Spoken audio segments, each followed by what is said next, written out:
Yo, welcome to the stream, everyone. Let's get straight into it. I've got time for 2 games today, so we should be on for 3 hours. There'll be, as I got to edit the Ted Peterson interview, which I actually had on Tuesday evening. That's the reason actually I missed your message, sorry Fox, on Discord, because I was actually chatting with Ted at the time. Interview went really well. I only had an hour, so my in hindsight when I like we ended the call, I actually regretted because I was like, damn, I wish I asked a few more like hard hitting questions. I did feel like I went maybe a little too easy, but then again, I didn't want to like put him on the spot because he is there to advertise his game. But okay, we're starting with Fallout 4. Not the greatest start. Welcome to the stream, Hun Bayek. Sorry if I pronounced your name wrong. Hello to Africa. Okay, let's get straight into it. They did release the fixed version, or a slightly fixed version of the next gen patch, so we didn't actually encounter any bugs, fortunately, last time we played Fallout 4 since that patch. But if there are any, they shouldn't pop up. Jump on over to the game. Get the timer going. There you go. Alright.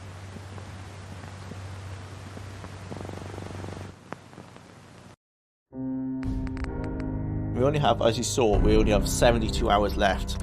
That is actually starting to feel very, like not a lot of time. So, we might. Hopefully, the challenge will be possible. I'll have to make a decision with 20 hours left whether I jump into a game of Fallout 1 and do what I initially discussed at the beginning of the challenge, whereas I have like a secondary rule where I can jump into Fallout 1 and go talk to the water merchants, which should only take about an hour anyway. And then if I get the water merchants to have get a time extension, it will actually have a meta extension to the challenge itself. Are available for our more sensitive customers. Oh, okay, we're in combat. To the Stampede Carousel. Oh, I just realized the desktop audio is a bit high because I was using this to record to talk to Ted. So there you go. But yeah, so we can extend the time through Fallout 1. The problem with that is, part of the rule I made is that if I have to do that, I will have to change the difficulty up to very hard. And what that will mean is that we'll be stuck playing Fallout Tactics, because I assume that will be the last game we've left with, on very hard difficulty. And I'm already struggling with that game on very easy, so yeah. Well, it hasn't got very easy. I think it's only got easy. But it'll be an interesting one. I think we are just locating pair the mainframe.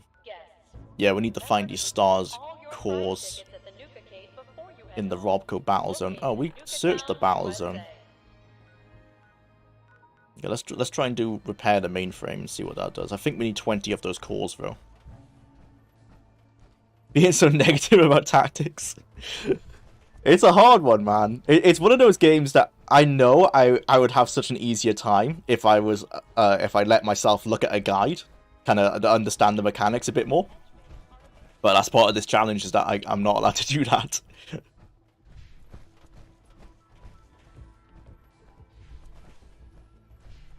But I think I'll come to appreciate the game a lot more when I do a second playthrough, not on stream. And I do allow myself to, you know, look at guides, understand like the better builds, and what I should be doing rather than just winging it. Well, the mainframe was up here somewhere. Was it downstairs maybe? Yeah, it must be downstairs. Yeah, in here.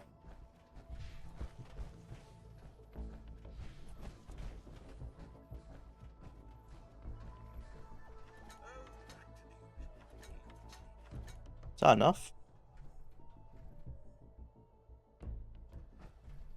Well, it looks like visually enough.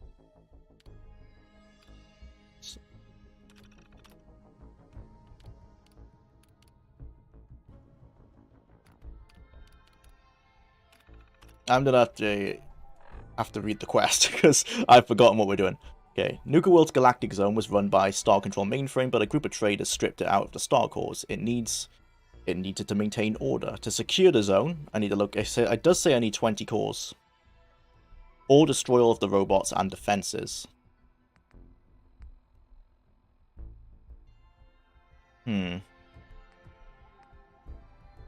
Is this necessary? No, it is, isn't it? Because we have to conquer every part of the... Yeah, we have to conquer every part of the park. I think this is necessary to the main quest.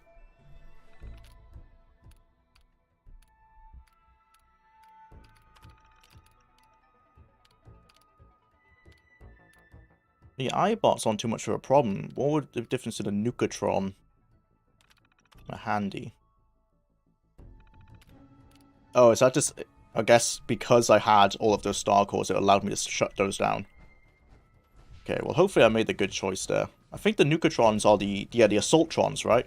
Yeah, of all the ones to shut down, I think the Assaultrons were more of an issue. Right, so I guess the map markers for these are just... Yeah, they say repair the mainframe, but I think what they actually mean is that I have to go clear those areas to look for more star cores. Oh. Oh, I thought this was a vendor.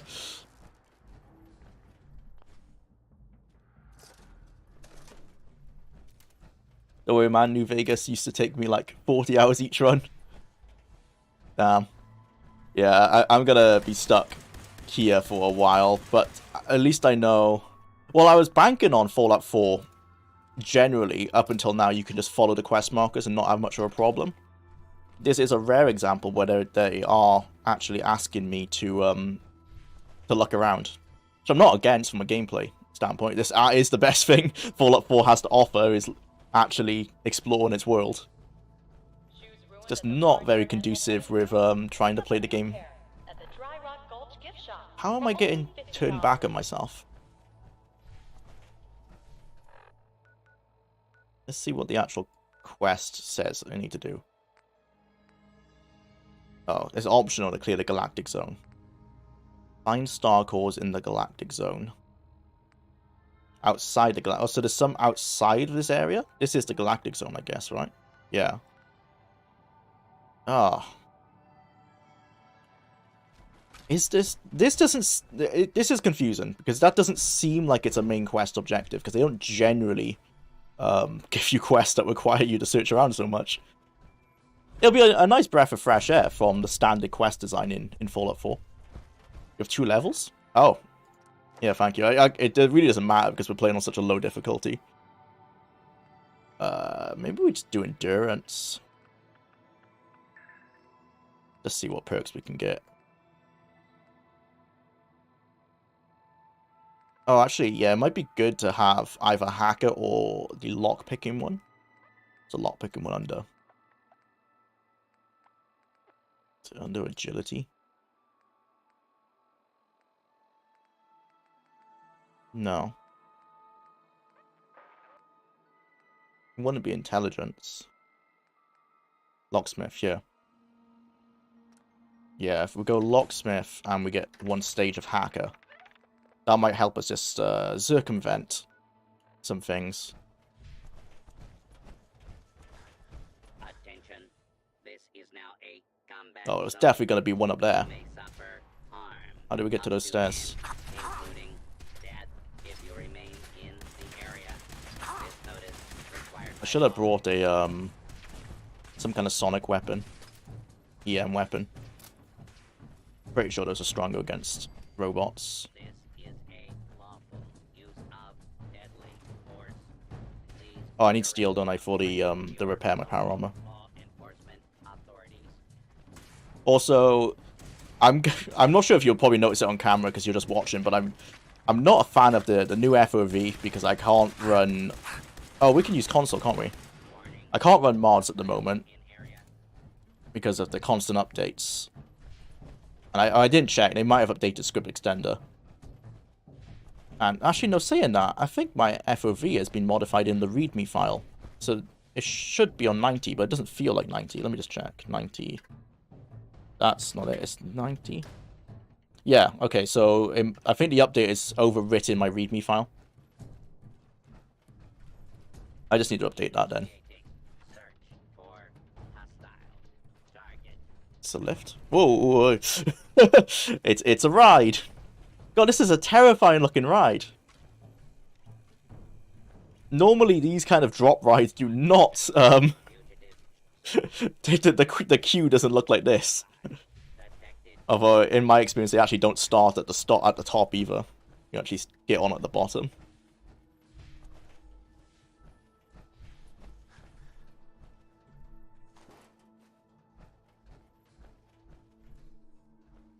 Hi Timur, welcome to the stream. When Fallout 4 Capital Wasteland and Fallout 4 New Vegas eventually drop, I hope some Madland makes a TTW mod. That would be really good. To have all three of them. Oh, hello. To have all three Fallouts together. Of the modern Fallouts, the Bethesda yeah, the modern Fallouts. It's right there. Die.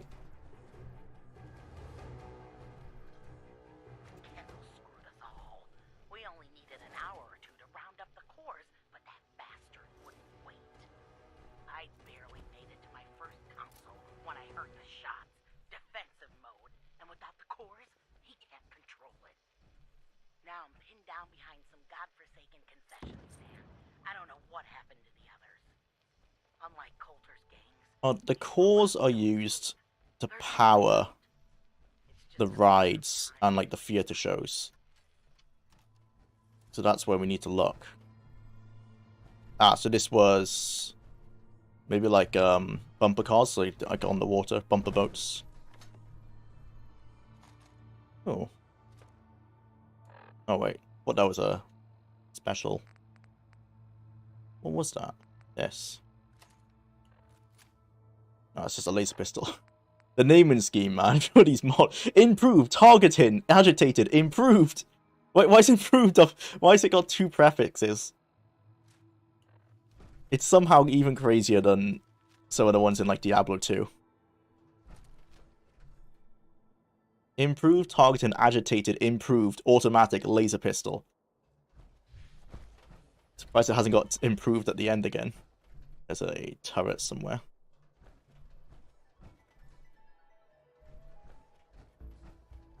Everyone I've shown a documentary to has loved it. I want to make another one, but I have no idea what topic to cover. I want something smaller, but not too small and boring. Yeah, that's a hard... It depends what... Yeah, what do you want to cover? I know something smaller, but... Like, are you still sticking in the tabletop realm, or do you want to get into video games? In the tabletop realm, it'd be interesting if you... Like, if there was a video on... that Fallout RPG, but I'm not sure how much information is actually out about it. I'm talking about the original one, but there is the new official one now as well. But because that's only recently come out, I'm not sure actually how much there is about that newest Fallout tabletop game. Loved your pissed retrospective video. Thank you, Timur. It was a fun one to make. I've got, no, yeah. My next research one that has a lot of research, and I mean a lot of research, is the Diablo one. That's nearly, I'm not going to say it's nearly done, but the first draft of the edit is done. It's on its way. This weekend, coming out on, it'll be Sunday, is an interview with Ted Peterson. And then next Sunday, because the video was actually done, but it's been delayed by this interview, is the Alone in the Dark review. That's coming out next weekend. I guess I could release it in the week. I'll see how... I don't want to, like, stunt the performance of the Ted Peterson video, but I'm actually not aware. I'm not sure how YouTube works with that kind of stuff. I don't release videos close enough together to know if releasing a video straight after a video actually hurts its performance. But I've actually got, 2 weeks worth of videos lined up, which is rare, and then Diablo will be coming out. I don't want to say, it's not going to be the 3rd week, but soon-ish. Within 2 months. It's a 9-hour video, so. What am I actually doing here? I'm storing... Oh, I don't want to store my junk. No. Because this is not connected to anything. Yeah, what I want to do is repair. That's what I was doing. It was my leg that was broken, and it was my right leg. Okay. Repair everything else.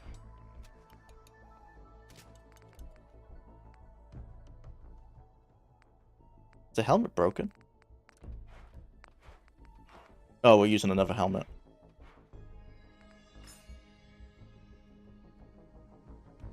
Can you ask Ted about... Oh, sorry, I've just... Just had the interview on Tuesday, sorry. It's a shame. Can you ask Ted about the Daggerfall PlayStation 2 version? I wasn't even aware that there was one. I can, I've got contact with his PR person. I can shoot her. Let me make a note, actually, of your question, Timur. I could shoot her some questions, and hopefully Ted might answer some more. He did mention in the interview that if I had any more questions, he would be happy to answer some. So let me just make a note of that. Yeah, sorry, but the interview's already happened, but we might be able to get some more out of him, like over an email. Save a text file of your question. Ted question. Yeah, I somehow must have missed that in my research.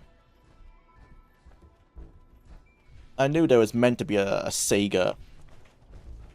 Is it Sega Saturn? A Sega Saturn port of Arena. But I don't actually think any work ever started on it. It was just speculated from a Japanese magazine.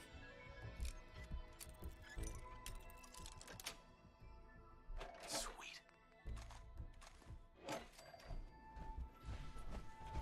Alright, quest marker's taking me up these stairs. Go up this ramp. Into the Nuka Galaxy. I heard so many friends that played Diablo 2 never knew you could make custom weapons with the cube in it. That's one of those things that they didn't really tell you about in the game. I can't remember if it's even in the manual. It probably is. But yeah, that's one of those. It felt like one of those things you had to learn from the community, like going on forums and stuff. At least at the time. It was so cryptic to me back when I first played it. I had no idea what I was meant to do with it.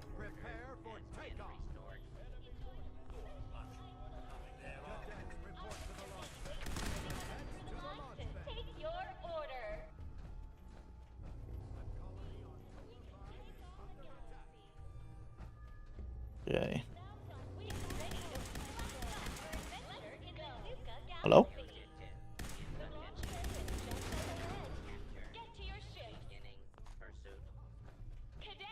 Oh, is that the... I think that might be the machines that I've turned off. They're not gonna hide the cores in here, are they? It looks like this is a circuit box or something. Nice. No, just... Why is there military fatigues in a ride? Costume for the workers, maybe. Oh, we can shoot through the broken glass.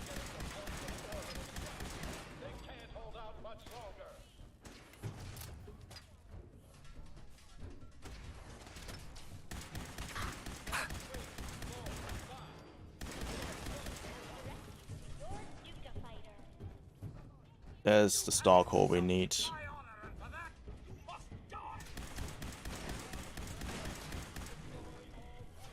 How do I get in there? Stairs.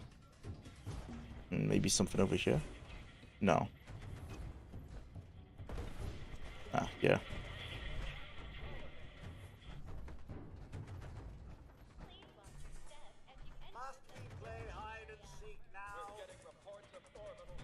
This probably starts to ride at right controls. Multiple functions, lighting, activate.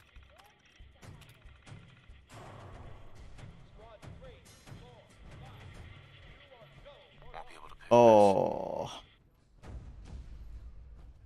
Is it intended that I go... Yeah, it's intended that I go through the ride. All that for one star core? Oh, yeah, okay, there's gonna be more. Hello. Oh. You will be identified.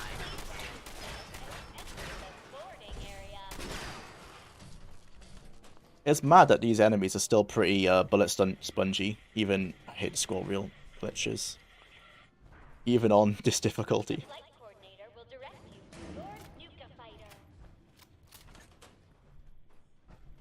Okay, there's 7 in here? Alright.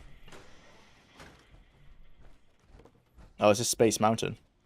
Yeah, if this is meant to be a parody.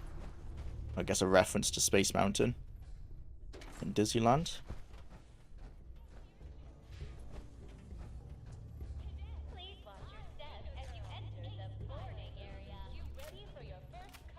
I love the cube as a mechanic. It was extra storage, crafting material, crafting, smithing, and alchemy all in one. Yeah, I mostly just used it for, well, oh, the animatronics. I was wondering why the aliens here. I always used it just as extra storage. Took me ages to learn how to use the crafting.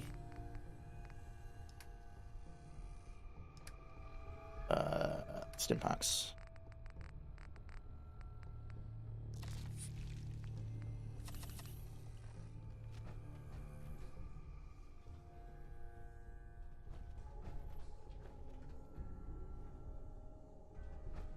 Blue.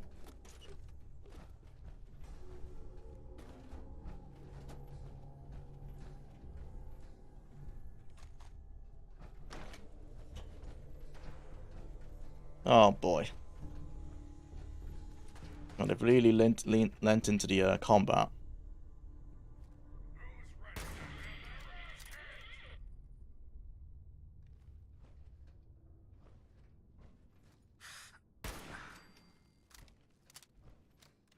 One more.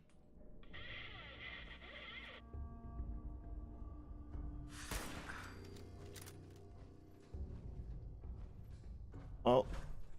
Yeah, you got stuck. Stream lag? Oh, is there?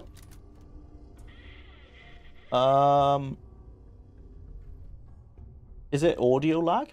Pretty big lag spike going on. Ah, interesting. On my side, YouTube still says it's excellent, but it's not always the best at being accurate.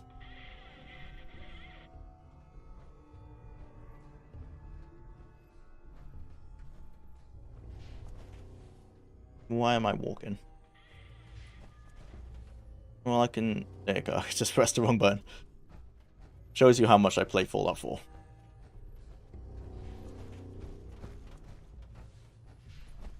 I do love the original... I do have the original Josh Sawyer Fallout TTRPG, but I'm not sure what you mean with making a video of it. It's mostly just a modified GURPS. Yeah, but I'm not sure many people know about it, is the thing.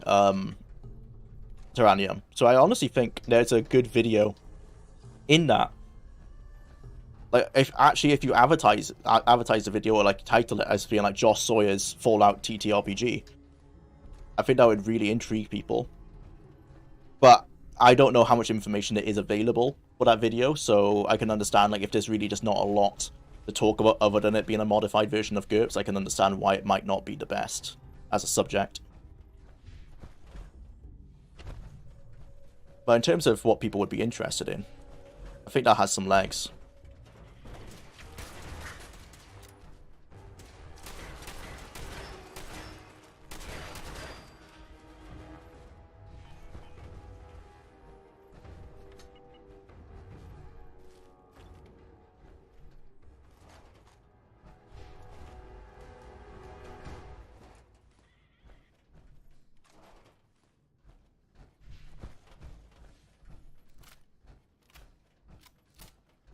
YouTube was crap in itself. Yeah, that's pretty standard.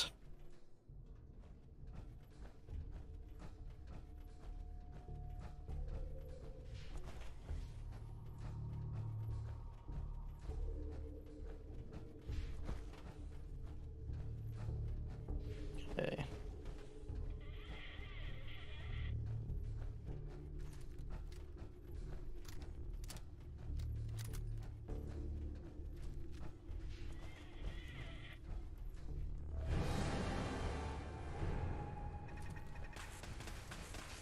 Whoa. Why why does the ride have lethal laser turrets on it? Oh, well, never mind. They're not very lethal, actually, but still.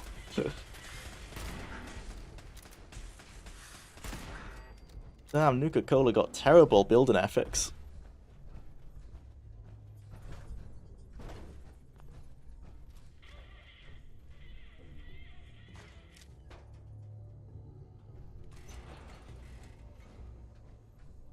I'll keep an eye out for these star cores.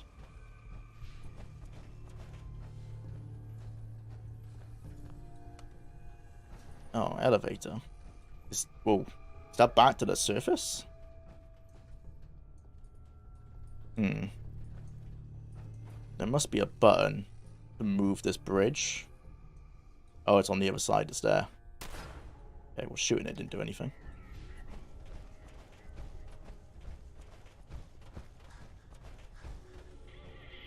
But in terms of your original comment, Tyrannium, yeah, the documentary blew me away. Really good.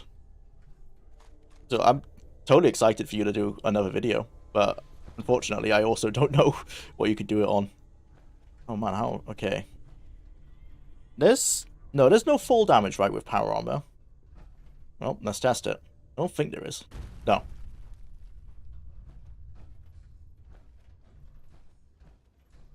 Switch. No. No. Not a real one.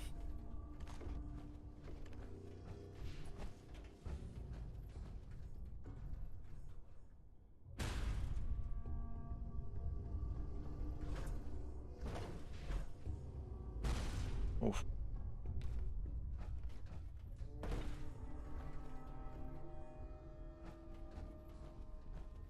What are these? Is that just a glitch? It looks like the lighting for a star core, but it's not connected to anything.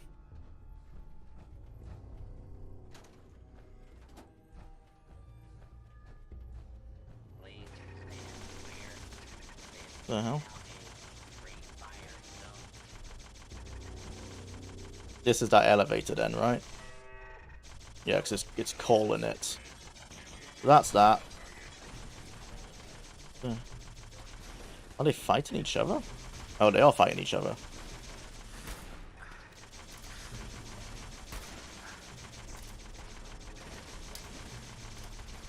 Ah, fucking throw physics.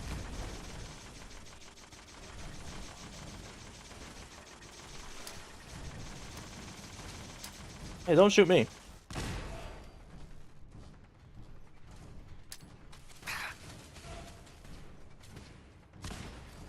Okay. Oh.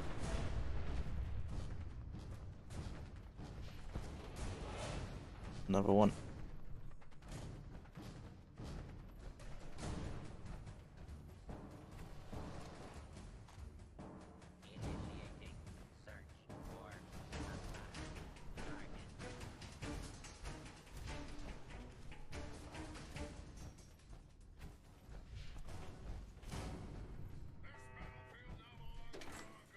Oh, what the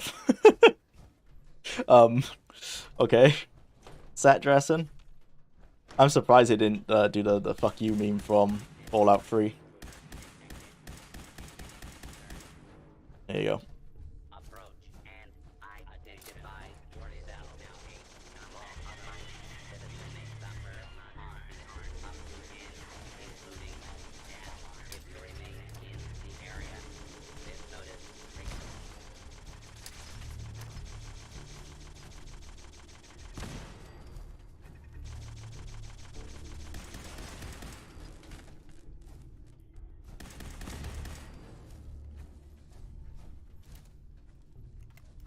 So, from what I can understand, with the lore, is that this ride had real robots fighting each other as the set dressing. So, certainly an interesting decision. The Imagineers at Nuka World never leave anything on the table, that's for sure. Interestingly enough, everyone seems to have found completely different parts. The most interested in it. I had a friend even say he was most interested in the overall timeline of events the most. Yeah, that's like what I found really interesting was the amount, like how you presented the information was really intelligent. I really liked that timeline.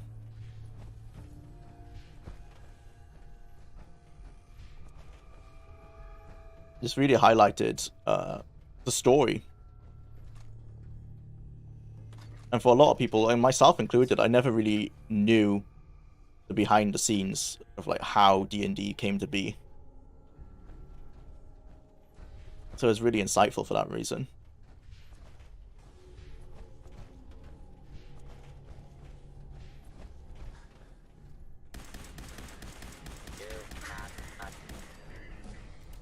That's another one.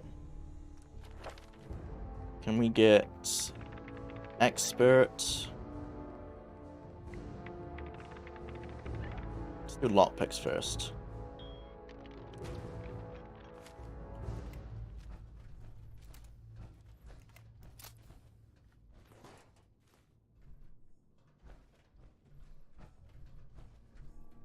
I'm only going to use the lockpick skills when I think it's needed for like gates and stuff. Just to speed through the quests a bit faster. Not so concerned about loot boxes.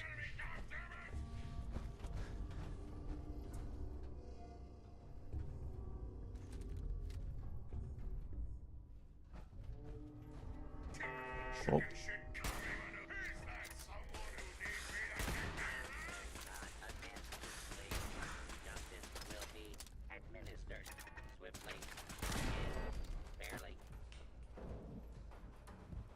Oh, so these lights are just glitches off of the turrets.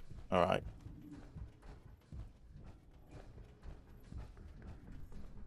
Admits a gutsy around here somewhere.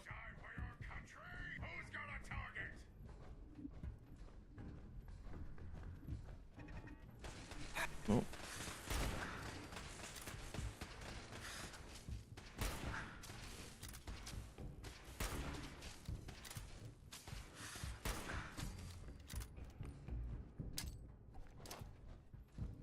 That did not work. Okay. Number one. Seems like this entire DLC is gonna be a lot of just dungeon crawling. So far, at least.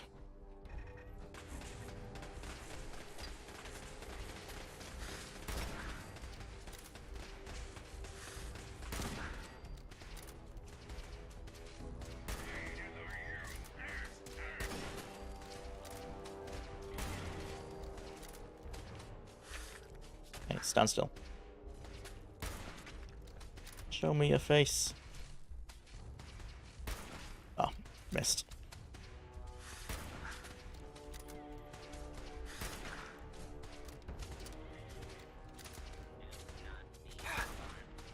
As a Daggerfall player, what would be the most egregious retcon Bethesda made go into Morrowind in your opinion? Cheapen out on the story. I understand why, in that they're too scared to make something canon, but I think in doing that, in terms of like the ending, I mean, not like picking an ending, I think it really set up a bad precedent that is still felt within Elder Scrolls lore to this day, where dragon breaks are just used as a crutch.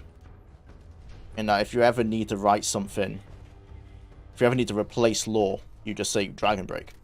So I think not picking an ending was a mistake. At the time, I can see why they did it, and I think it was probably a smart idea to not piss off every player by nullifying their own experience. But the implications for the lore itself going forward is what I think that's why I think it was a bad idea.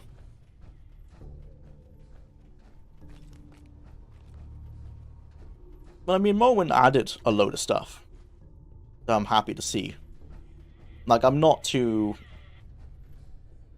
concerned that, for example, Knight's Orders, there was nothing to indicate that Knightly Orders were originally only an Iliac Bay thing, and that they should have been maybe across the entire of Tamriel, but seeing in Morrowind and then going forward, we saw that that wasn't the case, and it's now only Bretonic lore. And that's fine. Like, stuff like that, just like removing things that looked like they might have been a permanent gameplay fixture, like Knightly Orders. Made sense to limit the amount of factions. So you had something like 12 Knightly Orders.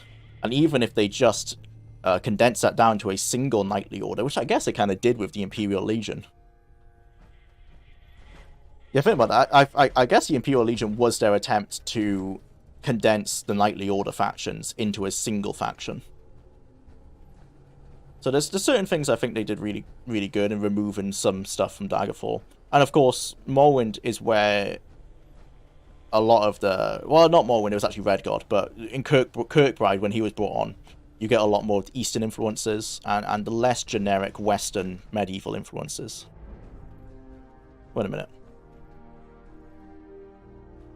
This is back at the start of the ride. Oh no, this is just where you get off, right? Where you get off is different from where you get on. think that's the case. So if we keep going through here, we should get where we need to be. Oh, no, this is the start of the ride. Never mind. Bugger. How do I get here?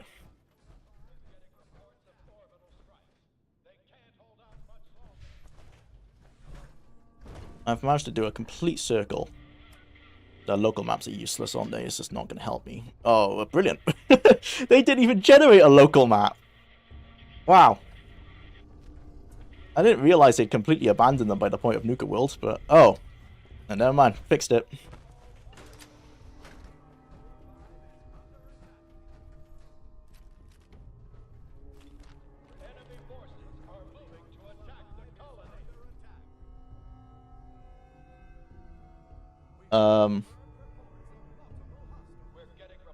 Kingdom Hearts is finally coming out on Steam. I'm pretty happy about it. The first one, or are they doing all three? But yeah, I agree with Firefox. I wish it didn't take 20 years. Are they doing it like one at a time, or are they just gonna release it all at like just drop the entire series? I've not actually heard of that news. Personally, a lot of the more interesting stuff for me was almost all the stuff that was cut out. I wanted to purely focus on only the stuff that was directly related to the creation of D&D.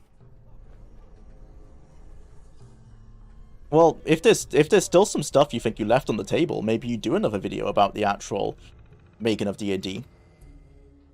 I'd be down to see that.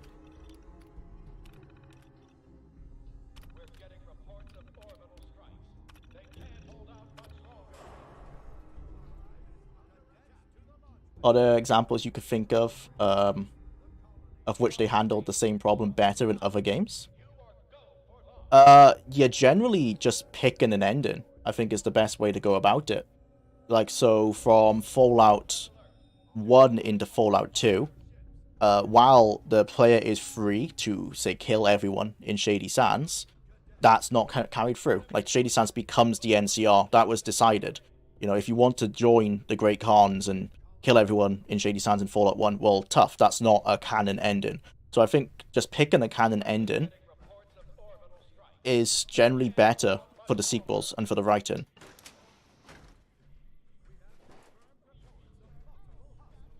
The same in going into New Vegas.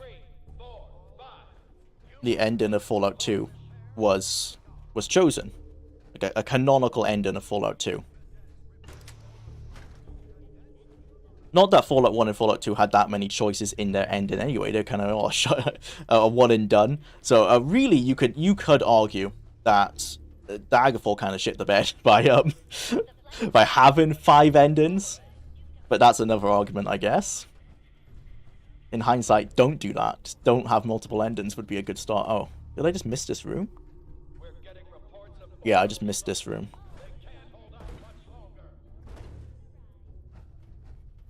But saying that, actually no, I'll leave it to the interview. So, but there's some interesting stuff coming in the Ted Peterson interview to do exactly with that question, and how Ted would solve it.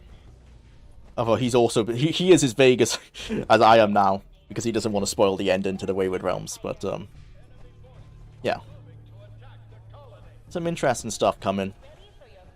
If and when the Wayward Realms comes out. Fingers crossed if the Kickstarter does well.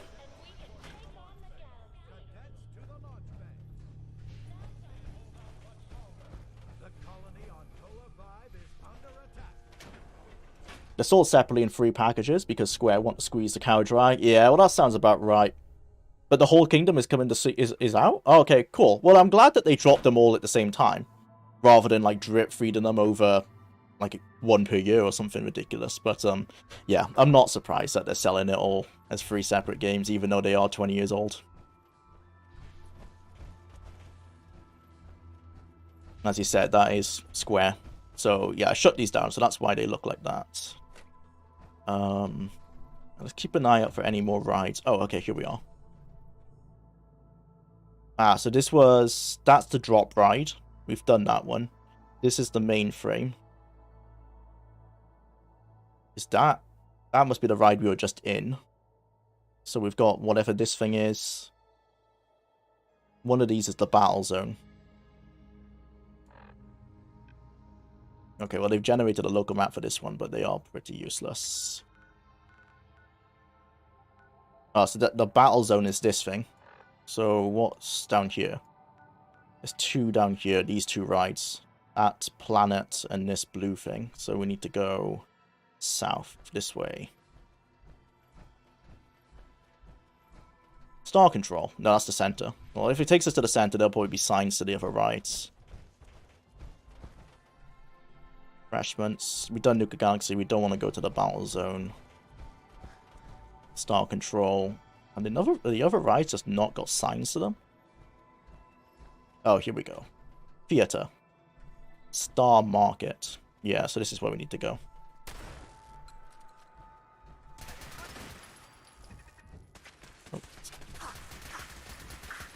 Oh, the iron sights on this gun aren't very good. I need to go to a weapons bench and get a red dot pot on this thing.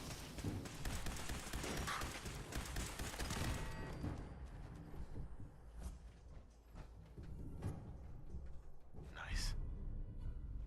All clear.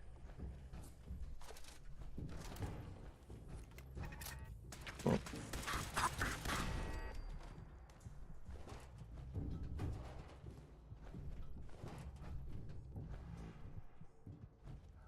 Oh, I'm actually low health. Well, I didn't realize that Nuka-Cola was a health item.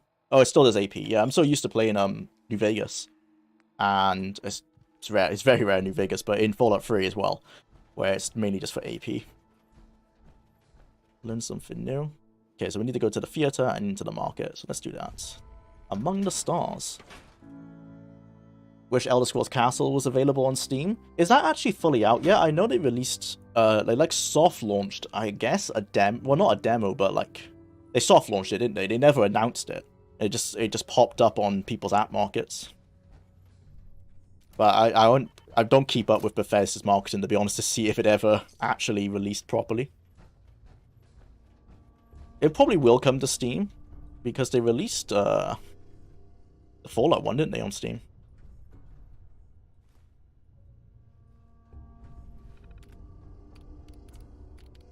Be law. Weird question, but is there a list of things you'll like to see me cover? At the moment, again, I don't know what you personally want to make, but anything to do with like tabletop stuff, because that seems to be like your niche at the moment. But of course, if you want to branch out, you can. But you're really good at the history stuff, so like maybe is there like a history of GURPS or a history of like maybe the history of how D&D became a D&D, like the iterations that happened between the different editions and what those actually meant for like the community, how the community reacted, that kind of stuff. I think there's a lot of interesting stories to tell with, for example, I know 5th edition has not been received well. I'm pretty sure you've mentioned in previous streams you're not a fan yourself. So like maybe there's something to talk about there, like about the changes between the editions and why people don't like them.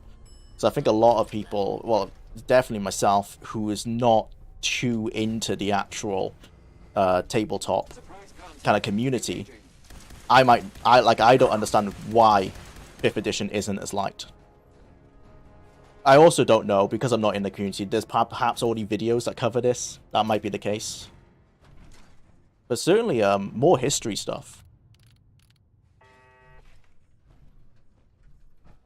Won't be able to pick this. Okay. I wonder if there's actually going to be a key conveniently lying around somewhere.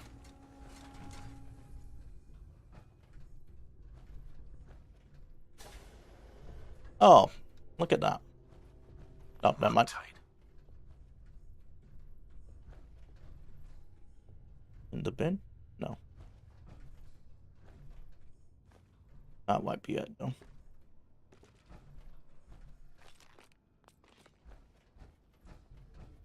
No. Right, there is a star control thing in there, so we will find... Oh, is that where they all are? I think they might all be in there. So we do need to find the key. This is an occasion where... Well, this is why I'm upgrading my lockpicking perks.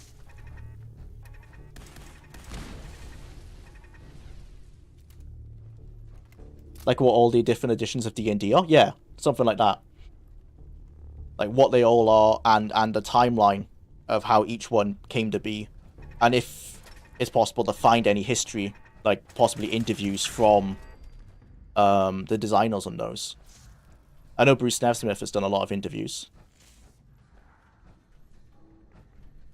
But I'm not sure if he's actually personally responsible for a new edition or just writing material to do with certain editions. That sounds like, I know that sounds like actually a lot of work, but you could split it up, you know, you could do a series, like going from a first edition to second edition, going into like AD&D, the different editions of that and so forth. Do not make any further. But I'm just spitballing. I'm not really too aware of how D&D works, or the history of it really. Please clear the area until order has been restored.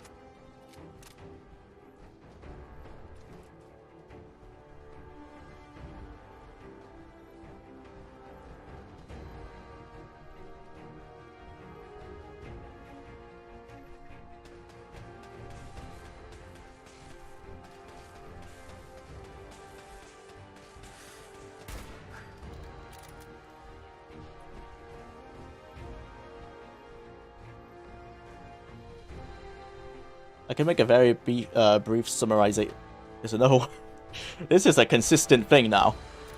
Okay, well, it's a very brief summarization of the different editions. Be a thing for people who are confused about the editions and want some kind of surface level understanding of how they're different. Yeah, I think that'd be really helpful. Identified. There's definitely a market for that. I mean, I think this is what I was mentioned to you on Discord, wasn't it? About how there's a lot of new people coming into D&D from stuff like Baldur's Gate 3. Your attempted And I think they would be curious about that kind of stuff. You can relax in an Earth-like setting. That's a staircase.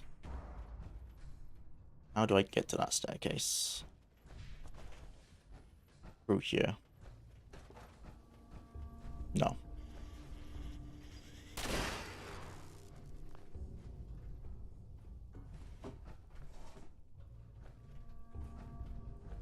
Step into your spacious Whoa. private suite. Oh, Equipped gas? with all the comforts of home. Hmm. Toxic gas, but not explosive gas? Oh, actually, I don't know what caused my screen to go like that.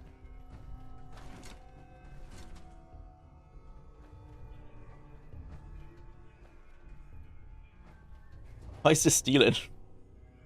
From who? There's someone here? And with vault Oh, there is someone here. science and technology, you can rest assured your colony will have the resources and challenge.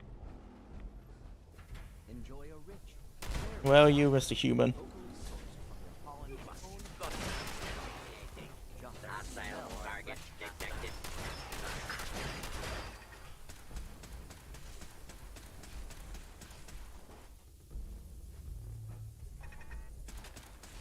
Out of ammo. And submit to authority. enjoy. Step into your spacious private suite. No, it might just, the narrator might just be a pre-recorded. But if it is, I'm interested in why those are marked as possessed, as owned. Okay, we're getting some radiation off this thing, but there is a, yep, thought there would be one of those.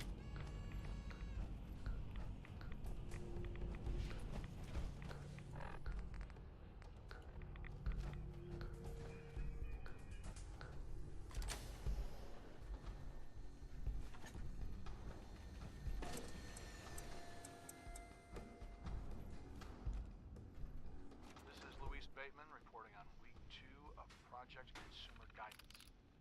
Civilian employees are starting to experience extreme headaches similar to the previous study.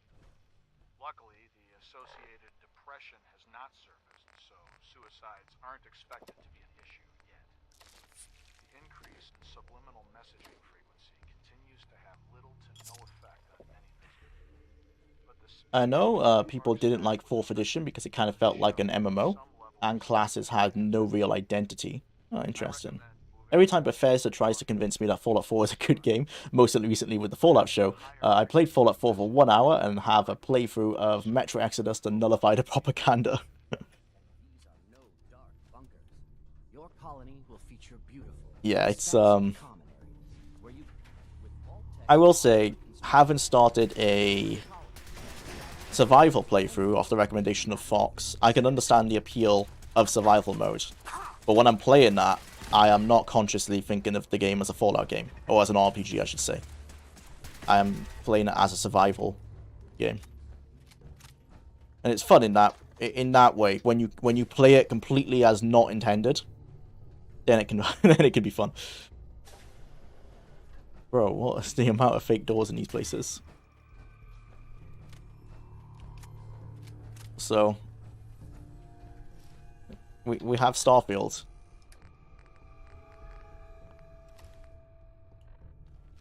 Oh, I can only put on the helmet.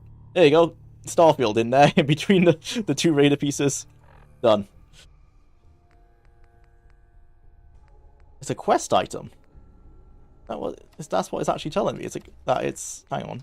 Yeah, quest items cannot be removed. Right. So someone's going to ask me for a space costume at some point, I guess. More fake doors.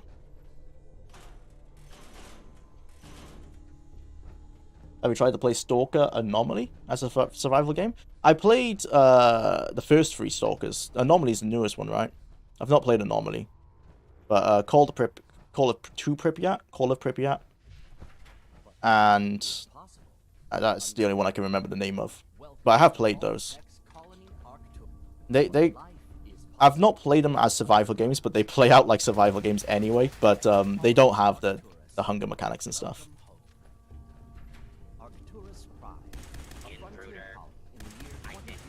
But no, to answer your question, I've not played Stalker Anomaly as one.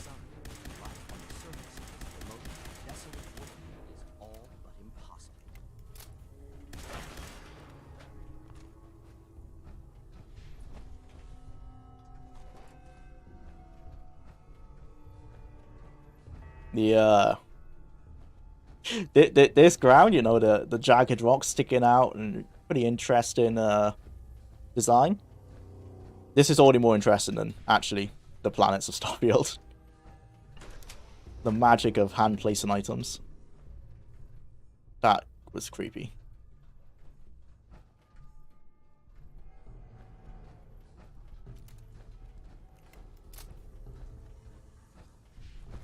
Join us on a journey into the future, where humanity has set out on a Hey, it's the fast travel. It's the fast travel loading screen. Next planet.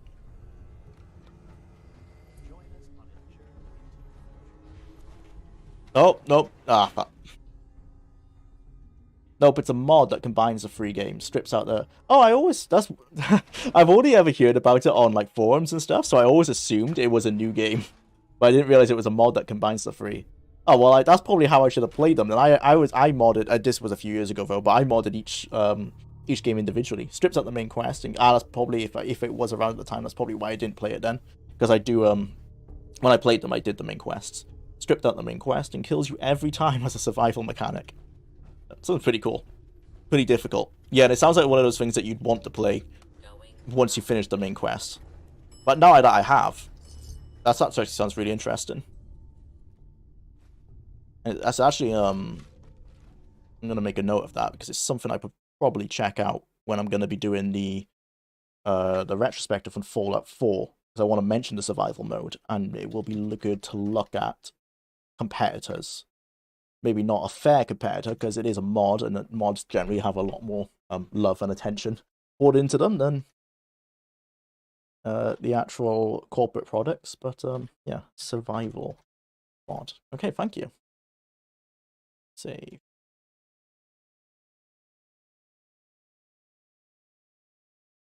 Survival game.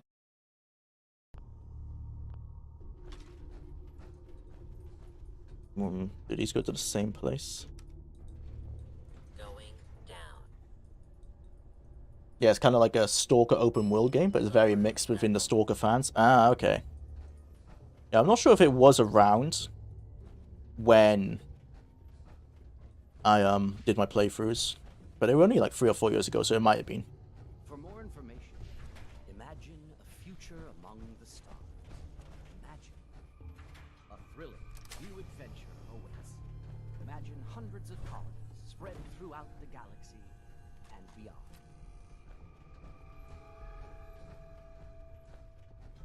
Every time a person mentions Starfield, task tracker is 16 times the lever. And with Vault-Tech's cutting-edge science and technology, Oh, we've been here. rest assured, your colony will have the resources to What the- face any challenge. Where did you come from? Okay, so we just never went that way. So there was that room. It was back this way with 3 star cores in it. Hydroponic gardens. Just smell. Step into your spacious private suite, equipped No, with that's all not the it. comforts of home. Don't think it was upstairs, was it? And these No. are no dark bunkers. I'm lost. I'm officially lost. Wait a minute. I've done that. This is the little poison gas area. Should run through. Where was it? That's the nuclear reactor. Okay, I'm gonna run back to the main hall, and I know where it is from there. Imagine a future among the stars. Over here, over there. Sign up for Vault program. I don't think we picked up the key for it. Is the problem, and I don't have master lockpicking. Oh, we did. All right. 1, 2. There's a third one. 3. 6 out of 6. Okay. Is that done? I'm gonna make a quick break. 34 minutes left. Right. Be right back.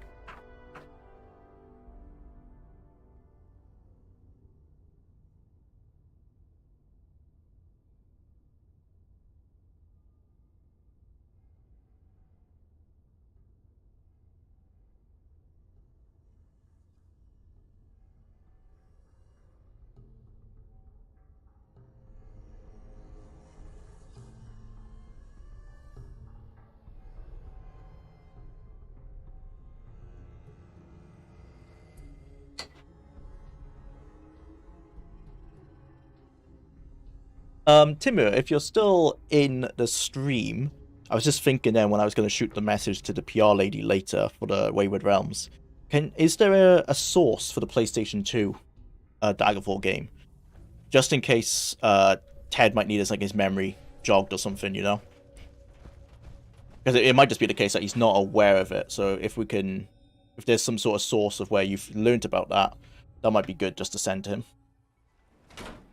Because it could be the case by the PS2 era. He would have still been at Bethesda, wouldn't he? Because he was writing on Morrowind. But I think he was a contractor, so it might just be the case that he's not aware of it.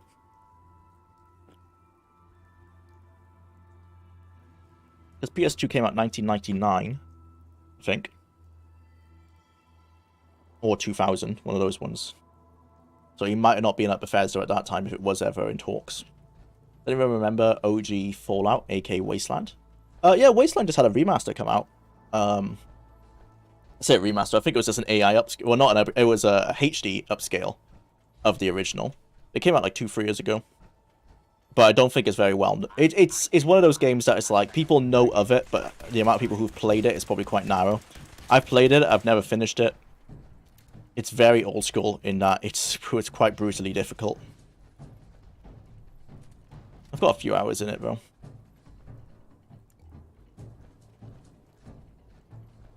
But I think people are aware of it. But yeah, I don't think they've actually played it, so they don't actively remember playing it. PS2 came out early 2000. Okay, yeah. So I guess it makes sense that it could have been. Yeah, I'm interested. Where did you hear about that, Timur? Because the PS1 wouldn't be able to run Daggerfall, so I know that's why they wouldn't have thought about that. But Bethesda probably weren't in any position to make a PS2 game in 2000. They would have been all on Morrowind. But 2000 would have been before, maybe just before they had to have a lot of layoffs. When they were a little bit too big for their boots, so maybe. It's one of those things that maybe like Chris Weaver just dropped in an interview randomly. Sometimes he would just kind of do that. You know, maybe it wasn't. It was just like an idea on a book, you know, on a piece of paper, and it wasn't a serious thing they'd considered at that time.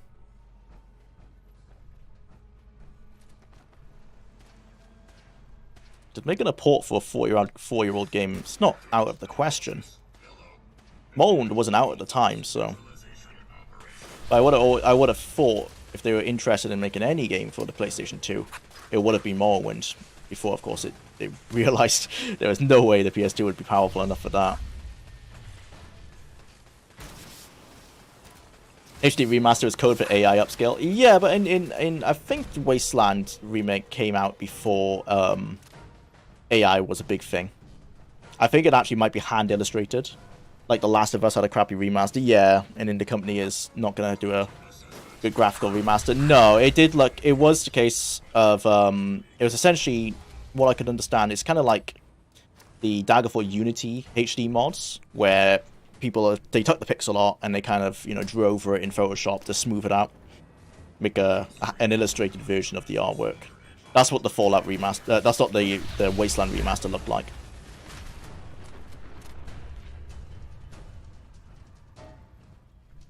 It's a good argument to be made that you're better off just playing the game with the original art style in that case. But there are people who don't gel well with pixelated stuff. But that's probably, well, I mean, that is pretty ignorant of them, though, to dismiss a game just because it's pixelated.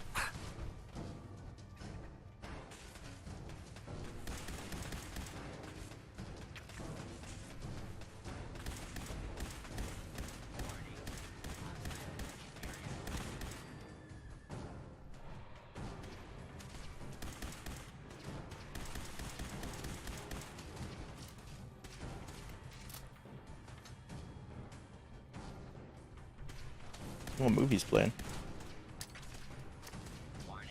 Oh, managed to work. We have of an abomination science cannot comprehend. Looks like a kaiju. The menace the earth. Is it like a Godzilla? It's like a mix of Kong and Godzilla reference. And it's a Myolurt King. Out the mist and the slime, and it's also, I guess, reference to The Thing. It's pretty much every 50s monster film combined of a time before the history of man. The deep earths of the unexplored oceans. Yeah, like a kaiju. Okay, so this is every 50s movie ever conceived.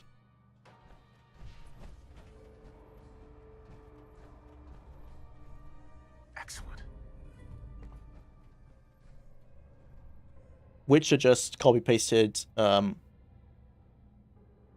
Hogan's HD remaster mod to put it with their update, CGPR. Oh, in the Witcher 3 HD remake. Or is it for the Witcher? I know they're doing a Witcher 1 remake, but I'm not sure. That's not out yet, is it? And I think that's in the Unreal Engine, but yeah, that's quite that's what people thought they were gonna do for the Fallout 4 next gen update. I'm surprised they didn't. I really anticipated that they would have just grabbed kind of like the top 10 Nexus mods and thrown them in.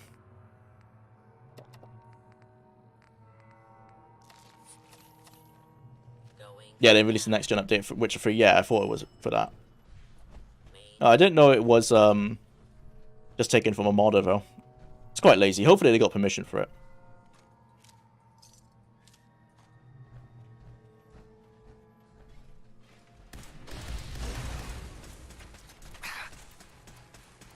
At least when they made an HD update, or a next-gen update to coincide with their show, at least they actually updated the visuals. Bethesda didn't even do that much with Fallout 4. Looks exactly the same. They just unlocked the frame rate on consoles.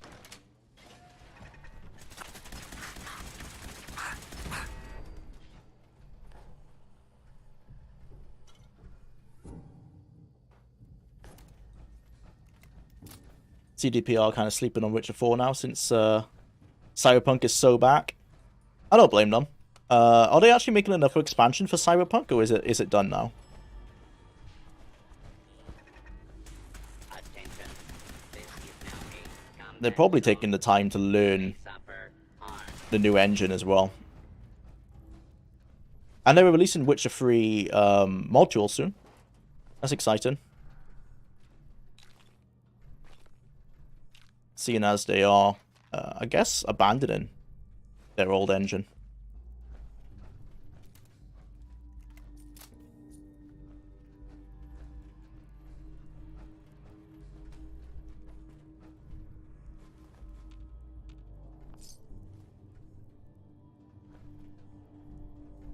I guess crazy plunger lady. Alright, wow, okay.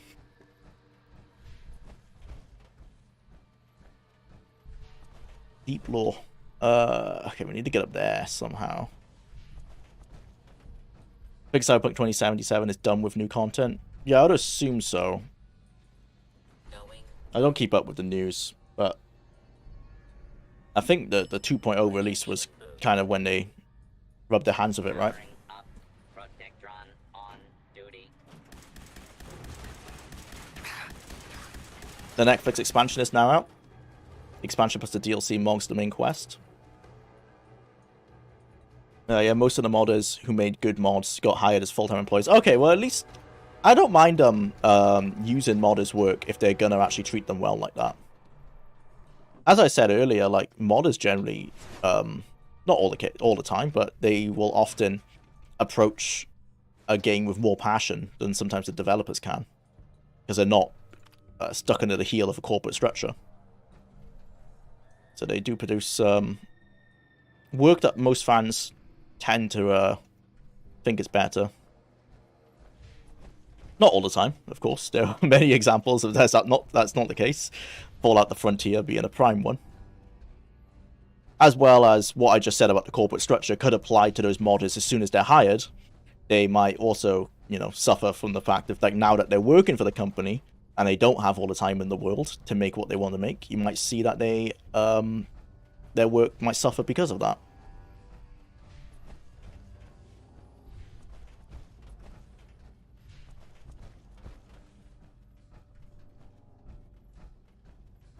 Cyberpunk made CDPR abandon their in-house engine for Unreal 5 after they put so much work into that engine. Probably Cyberpunk probably broke that company apart. Oh yeah, I imagine internally there must have been huge. The meetings would have been so intense. The weeks and months after the release of Cyberpunk 2077, when they're forced to kind of, you know, look at reality and see that they did release a game in a terrible state. And they were, obviously, when they chose to release that game, they were very aware it wasn't ready for a public release. One of those things I'm excited for, you know, in a morbid sense, excited for kind of like 10 years from now, when you start hearing the stories come out, right? Like when the developers leave and they're no longer worried about what they say might hurt their career, and they start spilling all the beans. It's going to be a very interesting time.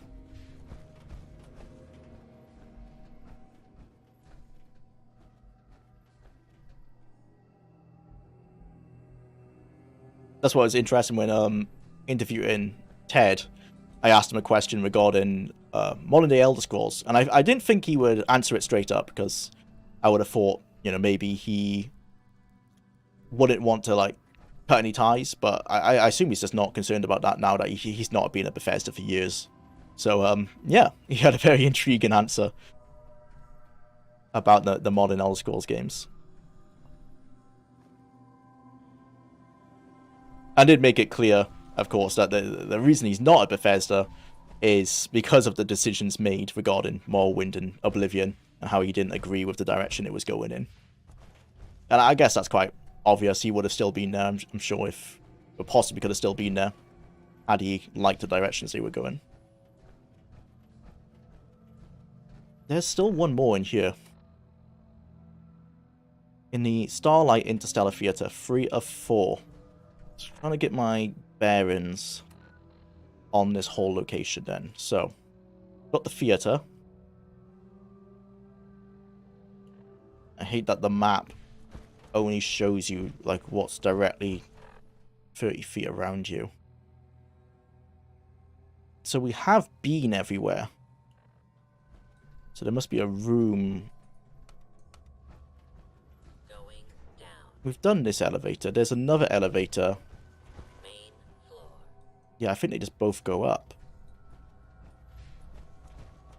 I've taken that one into the main room. Let's try this one. Going up. Yeah, CDPR got a lot of bean spilling from ex-employees when 2077 released. Oh, I must have missed that. Oh yeah, we have been here. But excited for even more, in a morbid sense. Red Engine may look good on screen, but still slap jank underneath. The engine's quite old, right? Which I think they made it for Witcher 2. Oh, is this the console we might have missed? No.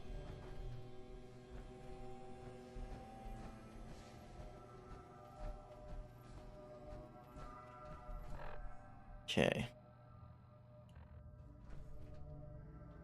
Yeah, well, whatever we've done, it killed the screen. So we must have removed, like, a star core from the screen at some point.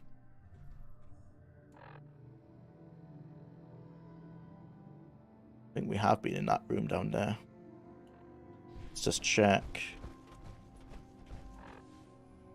Yeah, we've been in here. Let's just run around it. Look up CDP, Project Red Glassdoor reviews if you want to be depressed. I'll make a note of that now. CDPR. Glassdoor. That's always an interesting thing about Bethesda. Up until, even after Starfield, a lot of employees still have a lot of positive things to say about the company. Well, you can say it doesn't seem like mismanagement is a concern for a lot of people. Some people have said some stuff though. There's not an animator. He was a 3D modeler. He might be an animator as well. He's got Joshua Loeb, or it's Joseph Loeb. I might have got that wrong, but he just made a YouTube channel recently. He said some stuff, but it's generally not too negative. But yeah, Bethesda comparatively doesn't have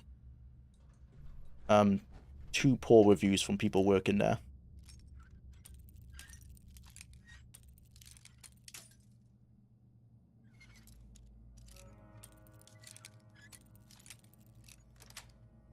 But you can always take things like William Shen immediately leaving after the game came out as an indication.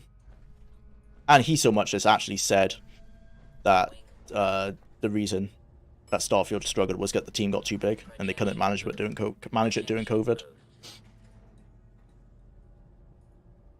Red Engine is basically like a big fuck-off renderer and a console scripter attached to a load of everything else, in my experience. No tools, internal editors, not even an asset viewer. Sucks. Oh.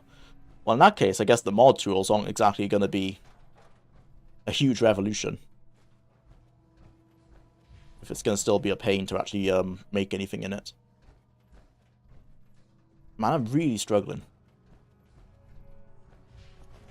Let's try these side rooms again. But these are just toilets, so it's not going to be anything in these, are there? This is broken wall. Oh. Wow. Just like that. Okay.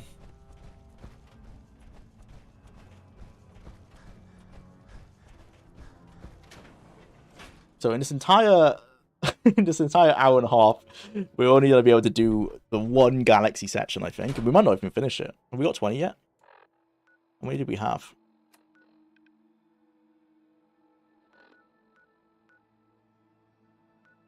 Six of 20. Mix. We need 14. We have what are they called? Star. Oh, bugger. Okay, we did have to waste our time doing that because I can't count. Okay, off the star control. We nearly unlocked the Exo 2 armor, but we don't really need that.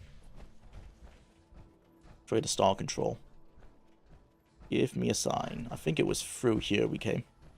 I bet it doesn't help that they are lose-lose with using design documents. in terms of Starfield, yeah, we don't know that the actual extent that they use design documents. We know they use small ones. Emil has proved that on his Twitter. I don't know if they keep them up to date or anything. We don't know really the extent of their use of them. But based on, obviously, what he said in interviews, probably not too in-depth. But sometimes people can get away with that. I know Joshua Sawyer has shown on his Twitter, or it might have been... I might have seen it on Triangle City's YouTube community, actually. But there was an actual screenshots of the Windows File Explorer showing the design documents for Fallout New Vegas. And they were very much set up very similarly to how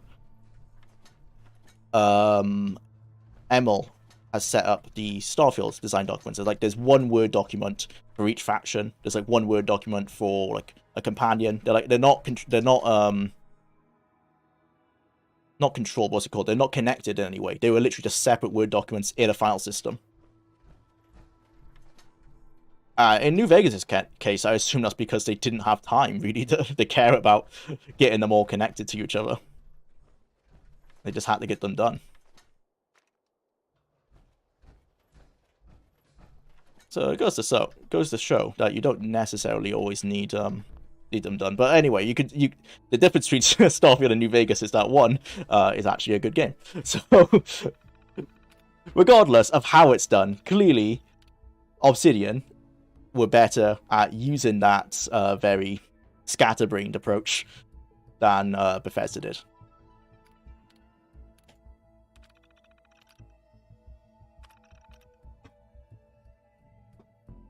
That's because it's individual chapters of the game design document split into separate files. Yeah, but that's how Emil appears to do it. He did, after like everything happened with the Patrician video came out, he did make a post basically saying like, oh, today I'm staying at home to work on design documents, and then he was being snarky, being like, oh, what, you think we didn't use them? And he's basically showing that they do use like individual design documents for certain things in the game. But they aren't. It didn't look like they were connected in any way. But all that proved is that they used them. It didn't prove that they followed them or that they were good in any way. And we could tell that they weren't very good because of the final game. Wait, did I do everything now? Yeah. Yeah, we actually done it. Can we go back? Assign a gang. Yeah, okay, we're done.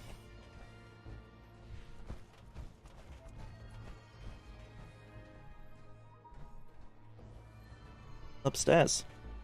100% Emil was lying. The documents are either empty or created those for the Twitter post. That's possible. It's very possible.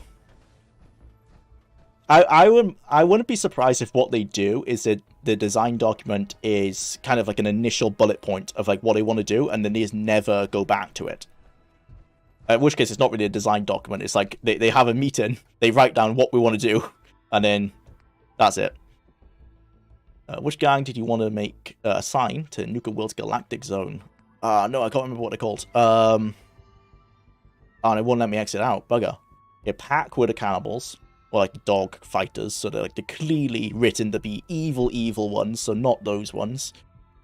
Which were the ones that were like super goth? I didn't like those ones. Can't remember if it's the disciples or the operators. Bugger. Well, I'm probably going to get it wrong. I'm just going to do disciples. Can't tell from that flag, but I didn't like the Pack, and I didn't like whoever the super goth ones were. Alright. Master locks.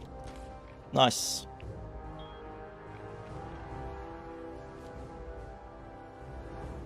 Finish repairing the mainframe. No, thank you. Secure the bottling plant. Secure Kitty Kingdom. Let's do that. The problem with Emil, in my opinion, is that the game he wants to make, very freeform, does not match with the story he wants to tell. Novel and kind of railroady. So he makes a small dock instead of detail. Yeah, it's that Emil can't tell stories. Well, like you said, like maybe if you give Emil a very linear game, maybe he could. I mean, the Dark Brotherhood questline is still, from Oblivion, is still okay, but I always thought the Dark Brotherhood questline was super edgy in how it was written, and the good parts about the questline isn't the actual, the writing, other than, I guess, the twist at the end did catch people off guard, but more so the actual quest design. And that's the thing, like, Emil is good at certain things, and it's specifically level design, and that is actually what he, I not want to say he's qualified in, but that's what he was hired to do. He was a level designer on Thief 2, and I think he was hired at Bethesda straight from that. And I think the Dark Brotherhood questline proves that he's good at level design. Like, the actual, he designed the quest right in the house, the murder mystery quest. Like, he did that. I think most people would agree that's a pretty cool quest. So he has a place at the company. He can do cool things. I just don't think he's a very good head of department. Or very good at management the entire game. That's where he struggles. And doing the story. Like, he can do individual, confined, singular stories, but an overarching narrative, it's just not. I mean, after he's done it 3 times now, right? Fallout 4. I guess 2 times. Was he the writer on Fallout 3? I think he might be in the writer on Fallout 3. I know Nesmith was the... I think Nesmith was the game designer. Or was that on Scarfield? I can't remember. on Skyrim, sorry. Can't remember exactly, but... yeah.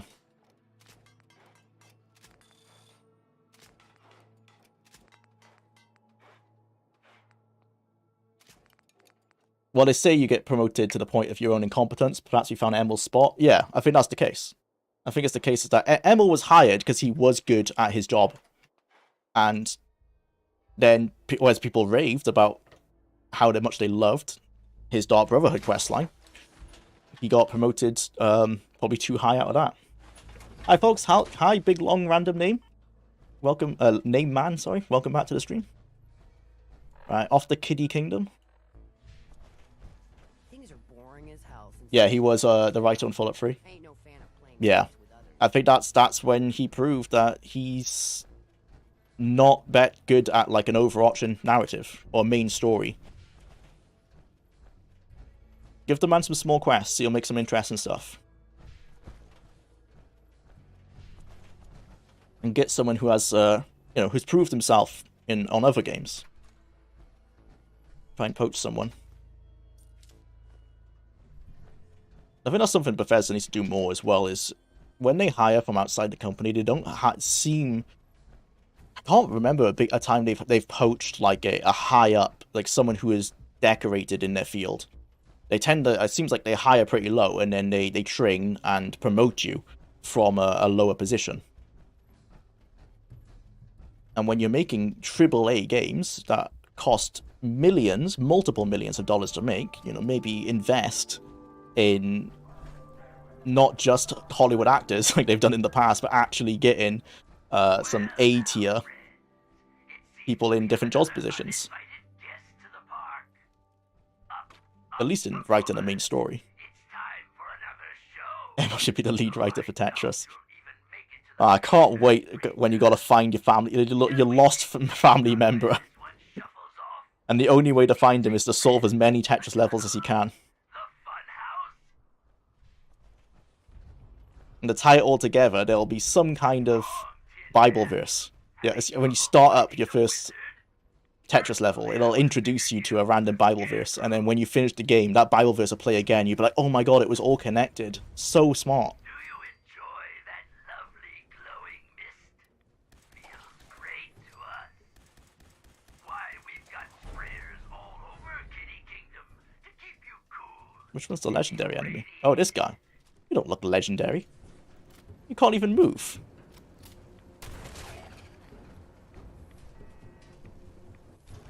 Oh, that actually might be good. RNG. For the win. Actually, no, I would prefer static weapons. Tetris, searching for your mom. Since all the others were already done, yep. Oh, we still got sister. Got mom and sister as well. That's the DLC. Tetris DLC, find your sister. Maybe all along, Emma was actually the main writer on Sid Meier's Pirates. Because that game had the entire family. Whoa. Hello. Oh. Ooh, an AK. Nice. I think I'm actually over encumbered now. Finally did it. Let's check out these weapons. We got the scatter gun. Oh, I could probably drop some of this stuff. That. That's not the legendary one, no. That.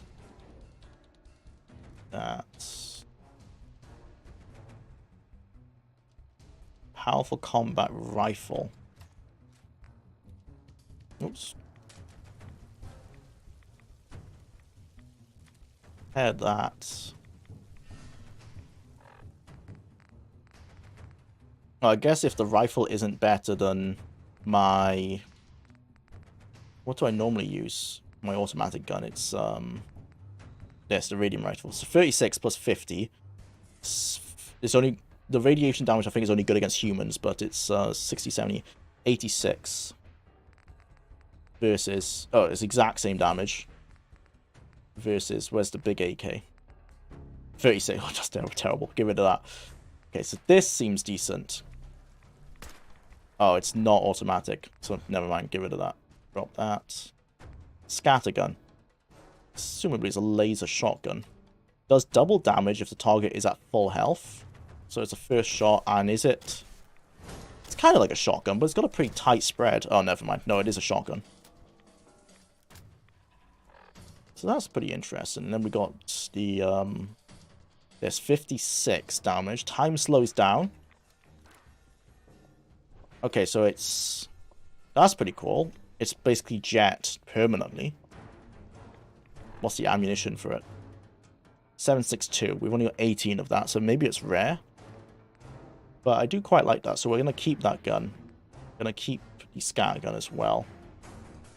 Put the scattergun on... Yeah, on 6.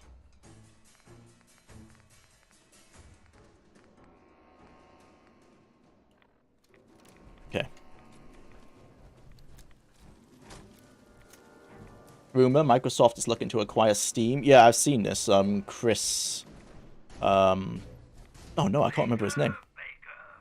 Shit. the level designer from Fallout 2 and writer on Van Buren and writer on the DLCs for New Vegas. Bugger, I forgot his name. He just released a review for the Fallout show. Actually, I agree with his review, and he put into words what I couldn't, and why I said I liked the show, but I could see it's bad. And it was literally, it's one of those things, like, the reason you can watch, like, a popcorn flick. He put exactly into words, like, I like the Fallout show, not because it's actually a good representation of Fallout in any way, but because it's like a popcorn flick. It was like fun to watch, despite all the flaws that I could tell. So, I agree a lot with his review on the show. But, yeah, I noticed he posted about that earlier, that Valve might be bought by Steam, and that's like, yeah, I hope if they try that, that'll be terrible. And at some point, right, the Monopoly guys have got to kick in. I know they tried to stop them from buying another game company. I think it was Activision. Like, at what point is it actually a monopoly? I would say they already are pretty much a monopoly. Is it simply a case that because Sony are also a big company that they let them off? That's pretty ridiculous if we're just left with 2 companies. I mean, I guess there's Nintendo on the side, but like they're not competing necessarily. They're in their own space. I think the people who are choosing between, say, a Microsoft console and a Sony console, if they're gonna get a Nintendo console, it's as an additional one. It's not an either-or.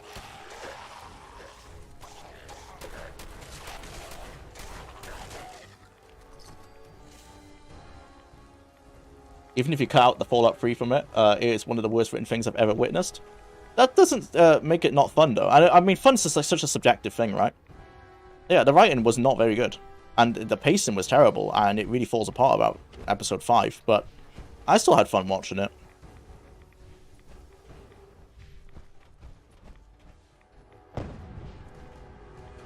It's fun in the same like a Fast and Furious film is fun.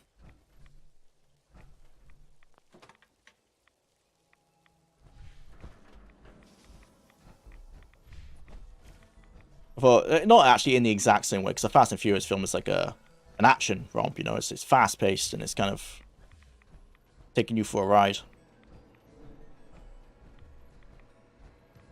The moment-to-moment action in the show is good, but the overarching plot, I don't even know what was happening, pretty much.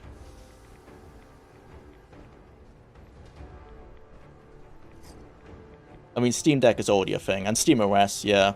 But that's you know, the SteamOS has the Steam that the Steam Deck uses is Linux, yeah.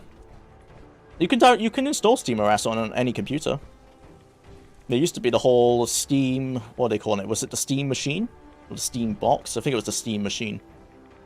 That kind of died very fast. Okay, so what are we actually doing in Kiddie Kingdom?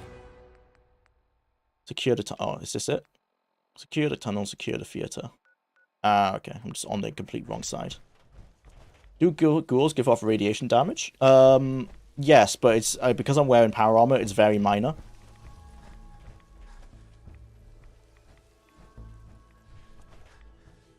But you can see in the bottom left, I've taken some radiation damage. It's just, not really a problem. Oh, we're out of time on this game. Okay. Steam machine. Yeah, those kind of died a death, but... yeah, SteamOS, you can still install it on any computer you want now. I've always had... like, I've always kind of wanted to make my own Steam machine from an old... it's like, say if I upgrade a PC, rather than upgrade, I might buy a new one and then turn my old one into a Steam machine and have that permanently hooked up to like in the living room. I've always like thought of that as an idea that I thought would be fun, but I just realized I'd never use it because I just never actually game in front of a television. I only ever watch television on it.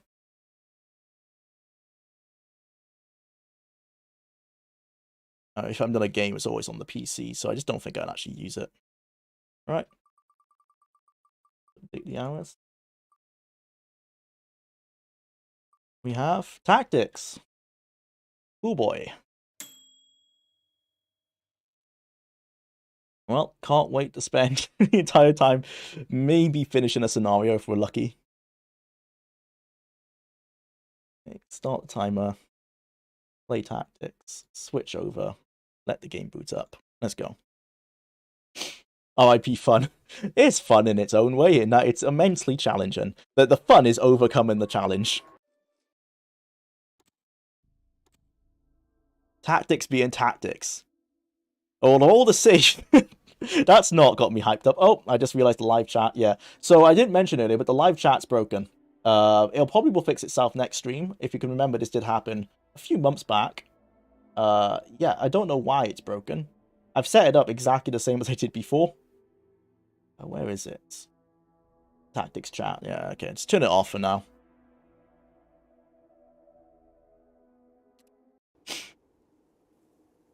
The fun is staying awake. Maybe for watching it, yeah. I can't imagine it might be the most interesting thing to watch, especially if you don't know what's going on. Right, so was it the case that it was just difficult? Stitches are radiated, that's not... oh. So I can see why I've said that, and it was because we stood too close to the mines. And those mines were radioactive, and we didn't know that until it was too late. So, have we since dumped the mines? Yeah, we're not carrying them.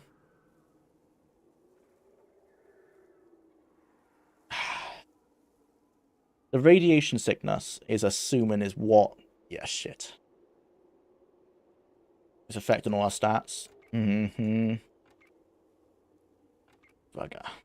Right. Do we have enough radiation meds? I assume we don't, and it's why I've said tactics being tactics. Yeah. Oh, well, my save was very accurate. Tactics is being tactics. What are you doing? Don't walk near the radioactive mine. Right. Do we load an earlier save? So we've got a save here. Is this before we cleared that building? No, we've cleared the building. And we're not... Mother's radiated. But Mother's are radiated because she's carrying the mine. So what we're going to do is get Mother the hell out of here. You come over here. You drop the mine. I remember as well, we've got to be quick here because we're going to get found by a patrol. So everyone run over here. Quick, quick, quick, quick. Because I think another patrol... yep, there they are.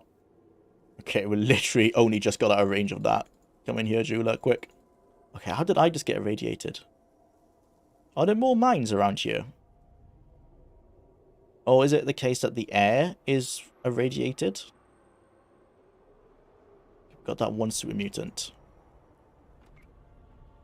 Yeah, so I can't shoot because of that. Stoma, you come over to this window. Nope. Get over here. Ah, I hate the controls in this game. You guys get over there. Stoma, you come in here. You get here. Crouch. No, you can't even see him. Stitch. Do you actually still have... He has a rad away. Okay, so I'm over here. Rad me up. Okay, so I'm fixed up. Let's save. No rads.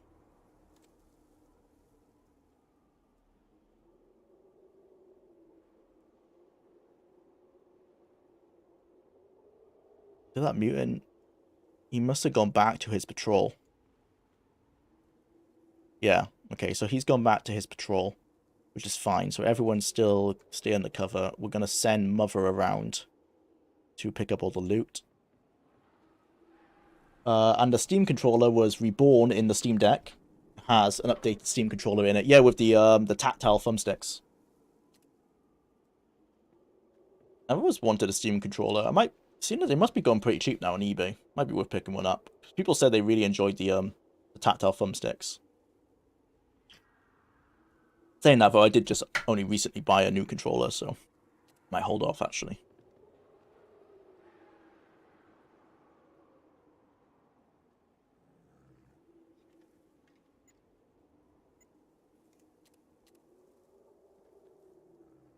I think that's the tagline to quite a few games. This was almost or could have been incredible. Yeah, it's like the premise really interesting for tactics. The execution less than great.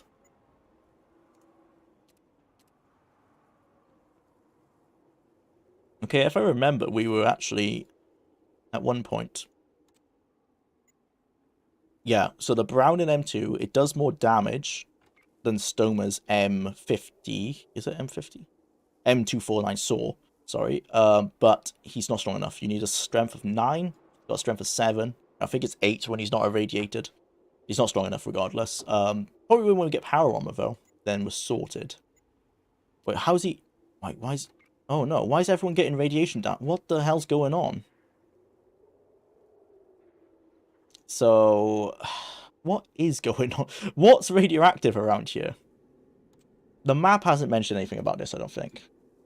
Scouts have knocked this area heavily saturated by enemy patrols. No mention of radiation. So what's going on? Are the mines that radioactive? That it's like we're still in the scope? Is it these? Is that a nuclear bomb? I know this pipe is here, but we're so far away. Those are explosive barrels. Yeah, is it? I mean, I can see there's like a slight green glow there. Is it just a case that we are running through an irradiated area? I wish there was a bit more telegraphing on what the hell's going on. It's also interesting that the Deathclaws are not actually immune to radiation.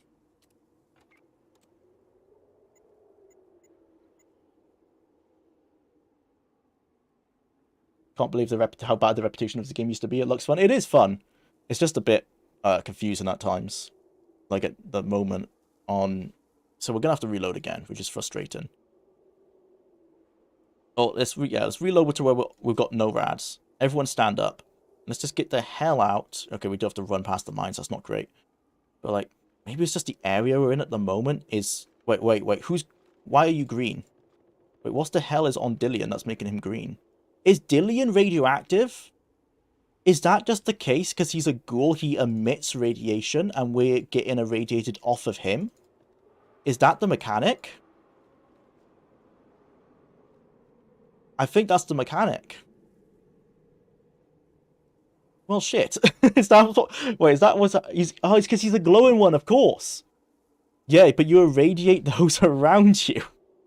Right, okay. I'm an idiot. So that's what's been happening, is that we need him, because he's our sniper, to stay the hell away from everyone. Right, okay. Figured it out. Luckily, only mothers are radiated. Okay, so I don't know what the radius is on that, but let's assume it's a decent circle. Mother, you need to go get the loot over here. He never fought while he's a sharpshooter. Oh, that would make sense, yeah, to send him off on his own. Yeah, he's not going to be part of the squad anymore. He's going to be our scout. Makes sense. That's the trade-off then for why he's so amazing. Yeah, that's a pretty big downside, because I do like the kind of Zerg rush in most buildings. Can't do that with this guy. Let's level up All Mother over here. Just kind of stick into unarmed.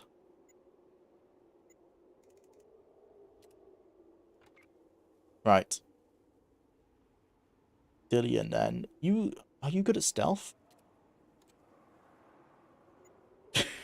You couldn't be worse at stealth.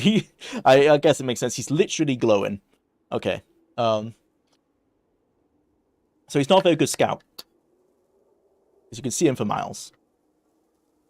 In that case, then, we're just gonna kind of run him this way. No point sneaking. Can he run into this pipe? No. They can run behind it. Let's see if we can take some pot shots. Is his perception high? His perception is the best I've ever seen. So, if we have to go and kind of just like lie around here, what he can do is act as a pair of CNIs for us. Now, there's no point even trying to sneak, right? Because, yeah, he's not going to be able to. With his perception so high, I'm going to assume if we kind of stick him here, you stop there. But you lock that direction. He should be able to see anything running back and forth here. I'd assume they would probably start shooting at him anyway, because he's not well hidden. So if that's the case, we can't see a patrol right now. Got an NPC over there. So I'm going to start running everyone west, not standing in that puddle. Probably should heal up, actually. Yeah, I'm going to save just in case old Ghoulie over there gets shot at. But Stitch, you need to heal everyone up. Starting with Cruel Drav.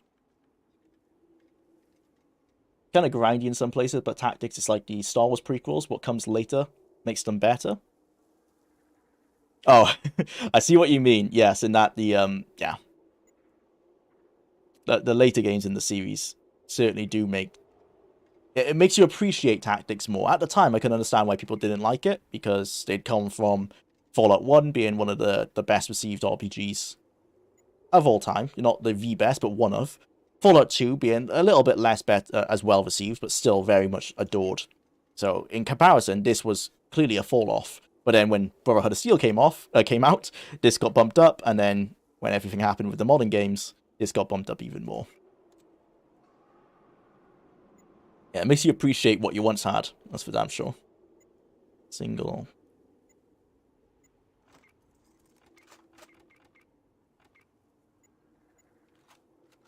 Okay. Run. Let's go. Staying away from old Dillian over there, or Dylan. I love the Steam controller. I still use mine. How is the mouse control on it? I heard that what people really like about it is that, and this carries over to the Steam Deck, that the mouse is apparently a breeze to use with the tactile feedback, like the tactile pads. That would interest me a bit. Then again, I'm not sure if there's many mouse games. Oops, this is a dead end. there's many mouse-based games I would play using a controller. I'd probably just revert to using going back up to my office where I am now and just playing them with a mouse. Damn, so Wasteland 2 got its combat from tactics. Nice. Yeah, well, yeah. I guess Fallout Tactics is closer to a squad-based CRPG, right? Kind of like Temple of Elemental Evil. I think, yeah, you can control everyone in that. Like D&D-based CRPGs, where you have a squad. Baldur's Gate 1 and 2 being good examples. I think it's closer to that, but it has similar combat to this. I guess, yeah, Fallout Tactics actually does sit in the middle of being kind of like a squad-based RPG, like BG1 and 2, while also having that tactics like XCOM feel. Bit more tactical than those games. Okay, hello, who are you? Walk my post in a military manner. Oh, hello, children. I'm sorry. Rochambeau doesn't have any candy for you. Is that a pledge pin uniform? Bump up the volume If for it you is, guys. will you help me fly again? My airship has fallen, and it won't get up. We're from the Brotherhood, bro. We're on your side. Brothers, brothers, brothers. There you go. I didn't expect to see you again, so spoon! It's bloody sure No, go off. I told them that storms would be the end of the air convoy. I told them. But did they listen to me? Heck no! Fool elders, exiling their own brothers over nothing. For nothing! Now, scratch my back, son. Like I did for my pappy. That molestation joke or... I said those airships weren't safe, but did they listen to Rochambeau? I told them that thing would fly like a lead zeppelin. Then Gamoran tells me about the mime field, so I shouldn't blow my old fool head off. So I said, hey, change your name all you want, you lilac. I still changed your diapers before you were an inch in your daddy's codpiece. Do you have something shiny that you want to trade? All I have is this map of the mime field that Latham gave me. It says there are mimes buried in the field that's north of the east building. Gamoran has his faults, but he don't take no crapola from no meddling mimes. Did you give me the map? He gave me remote detonation traps. No map. Is it actually on my Pip-Boy? No. Or did he reveal them for me? Where's the mine? Assuming this is the minefield, then no, he did not reveal them to me. I can't see a map. Can I steal from him? Not gonna work. No, he's just got a bottle of piss, I'm gonna assume. Caught. Well, he didn't mean to steal it. Okay, well, whatever he was meant to do to help us there has not worked out. Let's see if we've got some supplies here. R.I.P. my fallen comrade. Sad to see that you've gone a little bit insane. Well, he probably was insane before this thing came down. How are you finding the story and tactics compared to Fallout 4? Well, what story we've had at the moment is very drip-fed. It's kind of like events are happening, and it's not been revealed to me at the moment kind of what is causing them. I mean, I know it's super mutants, but other than that, no, I can't look at the mutants we have done, but I'm pretty sure it's very much a case of like, we've come across mutants, they've stolen one of our commanders, we're now trying to find that commander. Beyond that, I mean, I like some of the lore. I like the cult that worshipped the nuclear missile. That seems to be not a homage, would be an inspiration for the cult of Adam, or the children of Adam in in the Bethesda games. But I don't know enough of the story yet to say. Like, I haven't been introduced to the villain, for example. Assuming there is one. Right, Dylan, you come over to us, but you keep a very wide berth. You little rad monkey. Right. Mimes. Well, I can see where one is because of the dead mutant. What I want to look at here is what this says. So this says avoid or neutralize the minefield. This is a junkyard. What's the point of the junkyard? We need to come into here. A watchtower has been built here. We have noted sniper activity from the tower covering the eastern perimeter. Okay, maybe we can get Dylan to neutralize that. This is the back entrance to the military compound as it faces the cliffs to the north and northeast. So we want to go in for the back entrance. The opening here that allows access to the underground tunnels. We're not doing the tunnels because we've come this way. This is the opening here that allows access. Okay, yeah. So we're going to come in here and neutralize the compound from there. So in through here. It's a dead mutant again. And assume they're in that building. Okay, we've got a lot. Ooh, can Dillian see them? Can he get a shot? No. You can see them, but you can't shoot at them. They're wounded as well. Well, this one's wounded. I wonder why. I don't think he can shoot over... Ooh, I've got an idea, though. Who can help here? Who's better at throwing? We've got... Right, I'm really good at throwing. What I'm going to do... Okay, Dylan, you walk up a little bit. You be a scout. I'm going to run behind you. I'm going to see if I can chuck a grenade over the wall.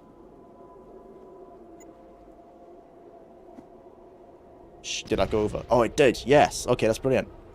Right. Fuck. Can I? It's just is it the angle is hitting the wall? Is that the case? If I step away, I gotta get a bit closer. Okay, yeah, it's not getting over the wall. Is that just luck on that first throw? Fuck. Okay. Did I save? Yeah, let's go back to this save. It did work, that first one. I'm not going to get... look, Dillian, go up there. I'm not going to give up. I'm going to keep trying that. Because it seems like I could... Even with its issues, like this Brotherhood of Steel being wrong. As you told... Practice does have a story, and it's actually pretty neat. Problem is that you only get story bits in the beginning, and the ending of hour-long missions and information you can find by exploring. Yeah, that's at the moment we're only getting the story bits, really. But if you, for example, watch a story video about tactics that compiles all of it, it's actually pretty interesting. I should look into that, but I'm going to wait until I finish the game because I don't want to be spoiled. And a tip for the... even with its issues, like the Brotherhood of Steel being wrong, I've not seen indication. I guess is that in that they're so open for recruits. I'm kind of compartmentalizing it in my head of being the Midwest Brotherhood is very different than the Brotherhood we come to know. Fuck. Yeah, how... Was I just really lucky on that first throw? Yeah, so it looks like I can throw here. Quite easily. I'm hurting someone because I can hear them moan, like their grunt. So I might actually just keep doing it. Let's turn down the music a little bit. So if I stand, it looks like I can get this arc just fine. So if I stand like here, can I get an arc to there? Yes. I'm not gonna, it's not blowing up the petrol tank though. Oh yes, there you go. Okay. Now if I run here, can I get an arc to there? I can.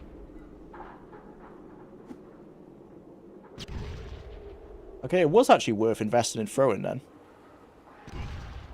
They're not very effective, but they are... Oh, fuck. Shit. Okay. But they are doing something. There you go. So that's one dead. I'm going to run back to here because I was getting the sound effects for hurting someone when I was throwing here. I'm severely wounded. Let's take a stim pack.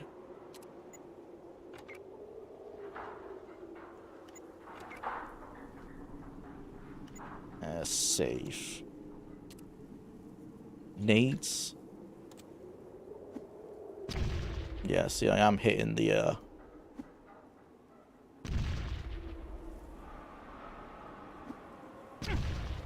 Oh yeah. Just want to see it here if there's someone still here. No, I'm not getting the sound effects anymore. So we might have killed that guy or he ran away. Whoop.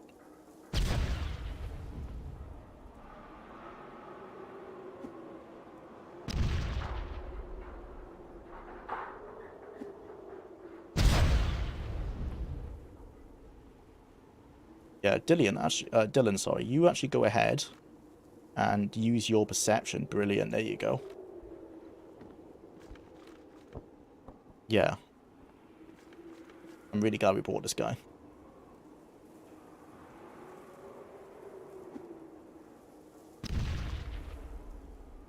Come on. It's a very impervious mine. Oh, are you serious? By this one.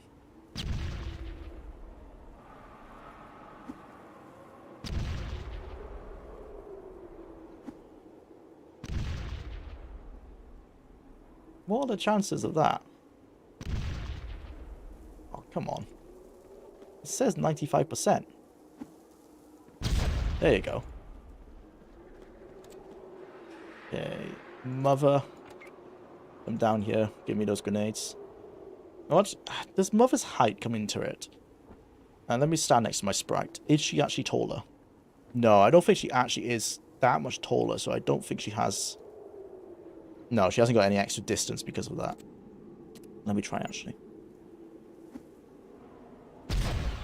Oh, maybe she does. Oh, it's her strength. I think because of her strength, she can throw further. Yeah, because mine throw in a clear arc, and hers are like being shot straight, very straight. But the actual distance she can throw doesn't seem to be as far as mine. And I think that's probably just based on the skill level. But they seem to blow up above the mine, rather than actually arcing down. I'm not sure if she has the distance to throw this one, though. No. So she can't throw as far as I can, but her arc is much better, probably because of her strength. Or maybe her height, I'm not sure how it works. Mother, give me some of your grenades. 30.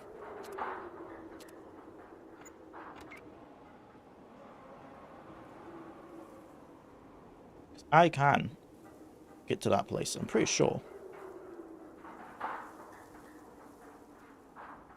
Huh, maybe not anymore. No. Oh, I haven't got the grenades equipped. My bad.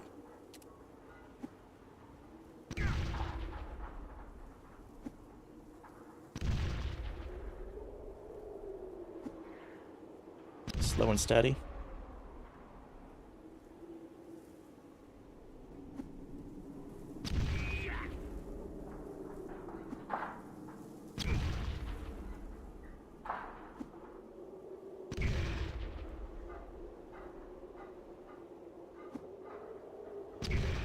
Nice. Oh, one more.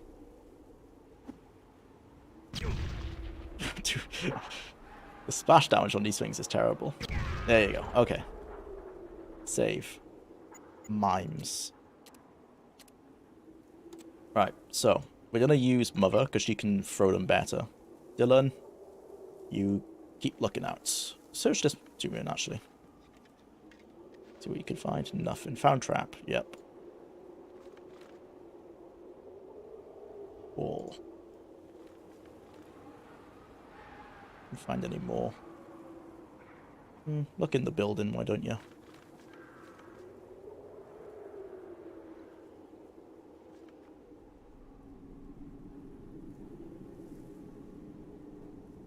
there a reason to go through the building? I guess not. There's no reason I can see to come through this junkyard. I think maybe this is the extraction point.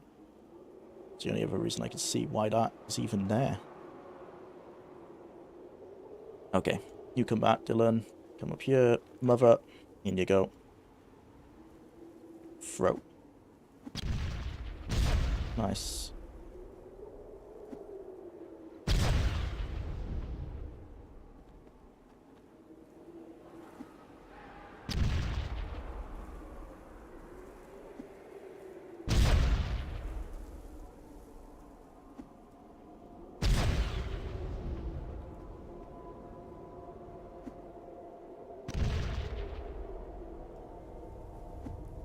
Again. There you go. Alright.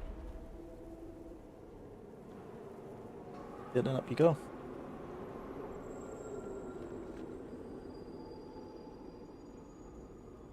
Rewatch the opening cinematic. They get the origins of the Brotherhood wrong. Oh, right. Yeah, I haven't watched that in a while. I don't think I've watched that since the first time we played the game, actually. Like, on stream. 2 seems like a true RTS.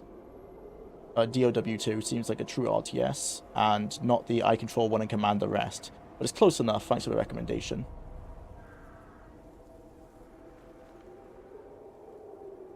The game I was thinking about, Dawn of War. Ah, okay, yeah. I think the story tidbits, pre and post mission, was pretty common in games which came out a few years before Tactics, like MechWarrior 2 in the 90s, briefing and lore after each mission. Yeah, but the missions and tactics can drag on depending on your playstyle. Yeah. That's the thing, it's like, I can't really remember what's happened in, like, the earlier... I mean, it doesn't help that I'm playing it on stream this way, but even if I wasn't, if, say, you sit down for, like, a 4-hour game session, and you're only doing that every other day or whatever, you can only do, like, 1, maybe 2 missions a day. Depending on your skill level. I'm sure, obviously, a veteran of the game is speed... And, well, I know they are, because Tyrannium sent me a speed run of someone, like, literally getting through the game in under an hour, I think it was. So, you know what you're doing. You can do it a lot faster. A big thing is that the AI isn't very smart, or isn't very fast to react, so you can actually just run past a lot of them. That was a big strategy used in that speedrun. I'm just not confident enough, because I don't know where I'm going. I can't really utilize that strategy. If I just run past someone and end up in a dead end, it's not going to end well.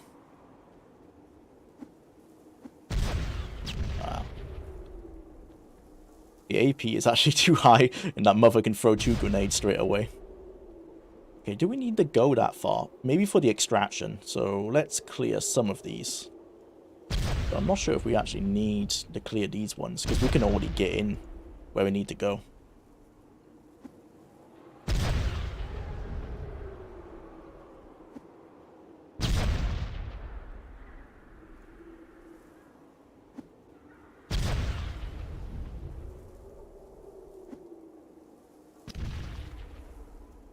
You ever played any of the classic Resident Evil games? Yeah, I played 1 through 4 a lot. I used to love 1 and 2. Played them all the time on the PlayStation 1. Veteran players can go through the game without ever killing a single zombie. I don't think I've ever done a pacifist run, but I could get through Resident Evil 1 in like 3 hours. You just like jump me on a playthrough, I can get it through really fast. Same with stuff like Alone in the Dark 1. I could get through that game in like 2 hours, maybe less. I could do a passive run of Alone in the Dark run, other than the boss battle at the end. I love classic survival horror games like that, because they're just essentially the entire game's a puzzle. It's like a memory puzzle. As long as you can remember how to do everything, you could really speed through it.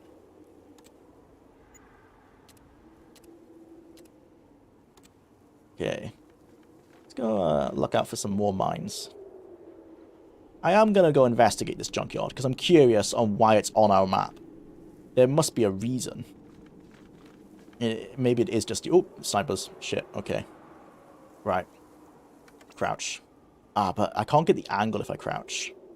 Let's see if I can get up to this helicopter and what we can do.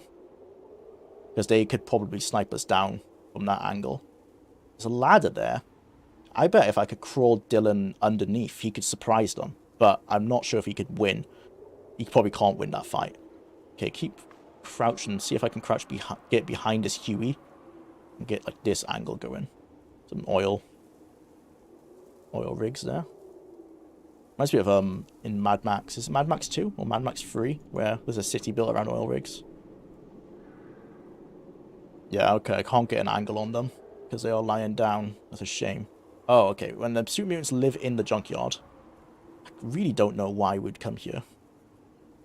Alright, this is gonna be a test. Can the sniper tower shoot me? Let's see if I can take out this guy. Well, you might want to start shooting. Like now. Come on, Dylan. Get a shot off. You can do it. Yeah. A bit more damage than I expected you. Yeah, so it doesn't look like they can get me on the tower.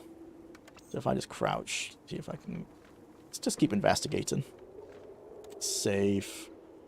I'm going to leave it on paused quickly because I'm going to go take another break. Be right back.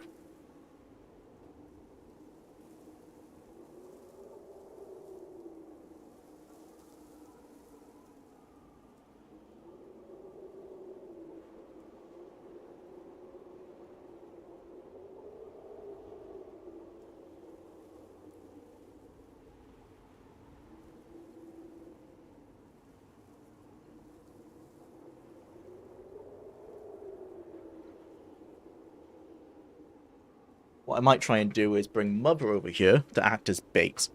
And as bait, she might be able to get the snipers to stand up or crouch up, and then Dylan can take them out. If I can post him like, in this building. I'll use Mother because she's radiated rather than Jwlar. I might have to run close to Dylan at some point. It's like, what? There's nothing here.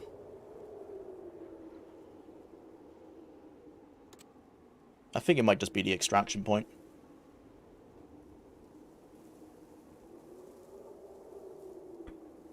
We've cleared the minefield anyway. Or mostly. Okay. What we're going to do is, Dylan, you come over here. You post behind these barrels. Hopefully he still has enough of an angle. Or enough range at least. To hit these guys. And then I'm going to bring Mother over. Well, I might actually give her some more grenades. Drop them on the floor. 15 grenades. Did those drop? Oh, I might just drop them all. Run away. Oh, wait. No, I sent my guy to run away because I thought Mother would irradiate myself because she is radiated, but I don't think that's how it works. Just because she has radiation damage, I don't think she actually can cause it to other people.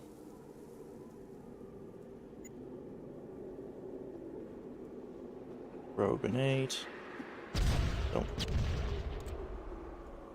Okay. Right. Let's see if this is going to work. Test.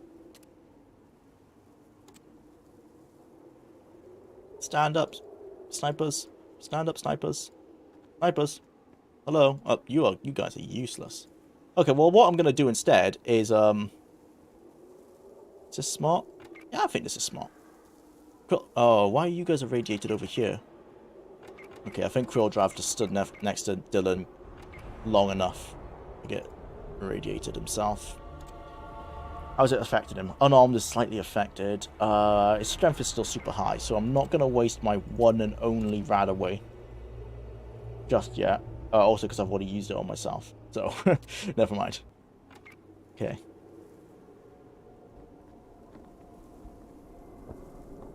Ever played any of the class? Oh yeah, sorry. Experience can drastically change your playstyle. Yeah. Oh, like my second playstyle of this is going to be so much more confident. So I just know what I'm going to be doing.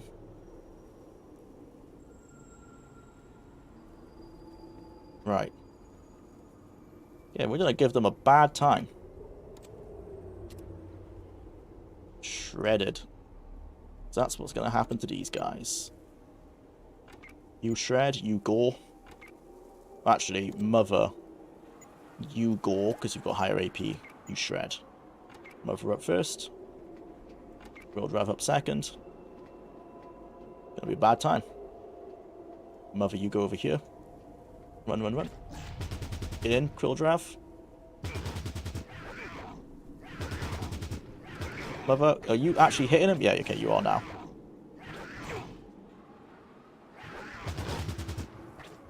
Maybe shred instead, because I think you need to attack faster. Or would rather keep attacking.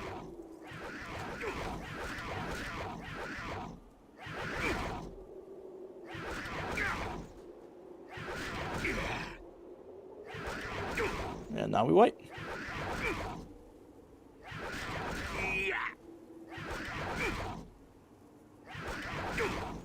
Any minute now.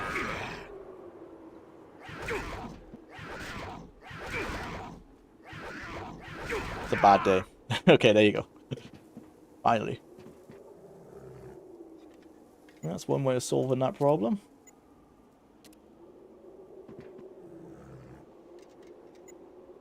They weren't really snipers, let's be honest, but at least they're sorted. Can you stim pack yourself? I think we've already identified that you can't. You run back. Dylan, you come back. Actually, you can just stand over here and wait for us. Real Drav, you can stand. Get down, guys. Real Drav, you can stand over there. Mother, you make your way back to us. I can heal you up. Alright, all you three guys. Let's go. I love the original XCOM. Tactics felt like an upgrade to that game. Yeah, it feels a lot like XCOM. I've not played enough of the original ones, but I played a lot of Enemy Unknown. Okay. Yeah, I'll just stim myself up. Rather than waste more of the doctor's bags.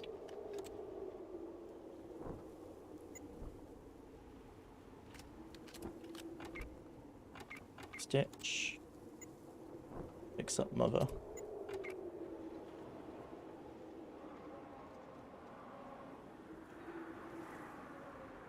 $50 minutes. I think we might be able to finish this scenario in this playthrough. Yeah, I'm pretty sure I say that every time. But I'm pretty sure we're nearly done on this one. Oh, fuck. Dylan! What's the point of having you with 14 perception if you can't even see that? Well, we didn't die. So, there's that.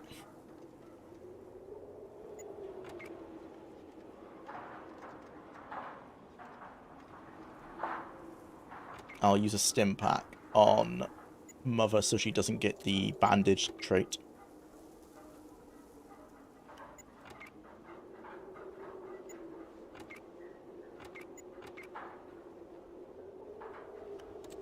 Okay. Do I not have an AK? Oh, it's the FN. I think, yeah, the FAL is, yeah, it's burst fire. Okay.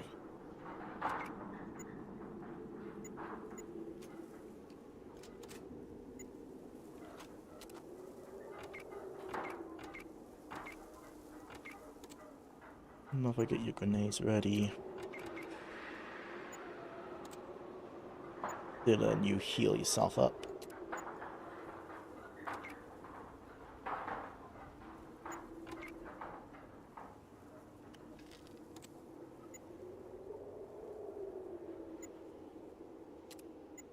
Okay. Right. Everyone get out the way. We're going to send in Dylan first. Dylan, in you go. Be a little bit stealthy. What can you see? One lying down super mutant. But that's it. Oh, this guy's asleep. Oh, I don't have melee.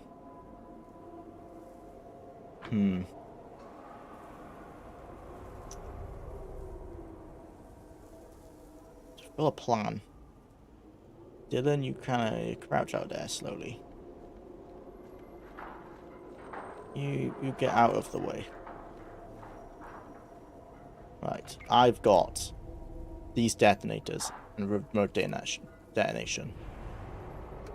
I can sneak as well. So I think I'm okay at sneak. 81. Nope. Sneak. Plan is, we're gonna... Dylan, you are terrible at this.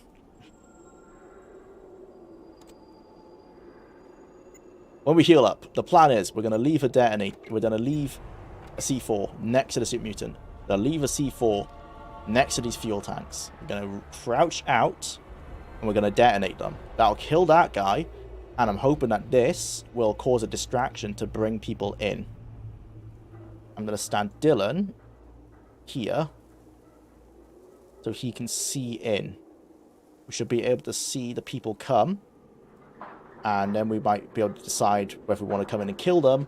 Or leave them and see what if they return to their routines or anything. That's the plan. Whether it actually works or not,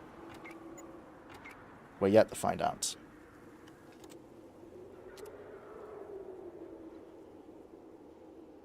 Boom. Write down that you should include that explosion in the highlight video. The sheer disappointment in your face. I know. All these traps. I can't tell if it's Dylan didn't see them or he did see them and the wall is blocking them. It's possibly both. But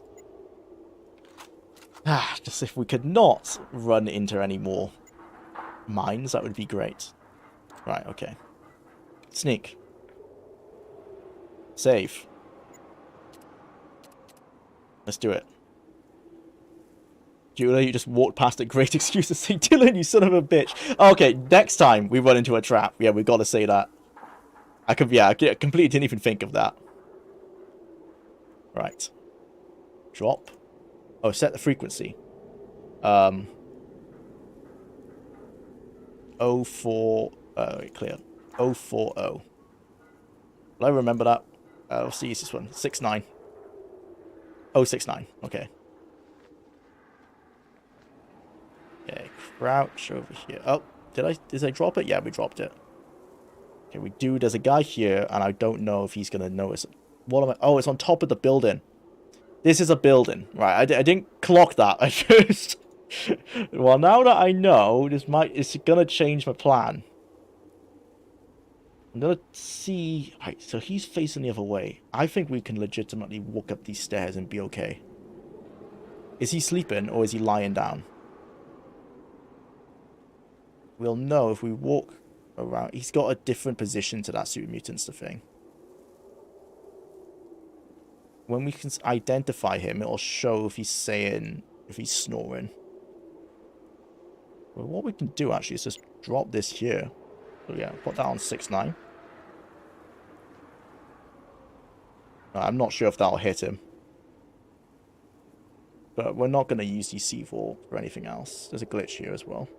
Okay, drop this, 6-9. I'm not sure if that's enough, so I'm gonna put another one right here.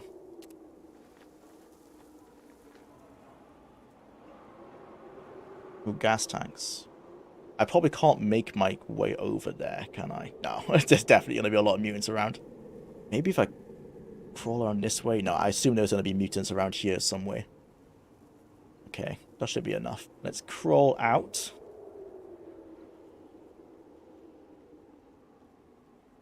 Should play that clip when you pick Dylan in your squad.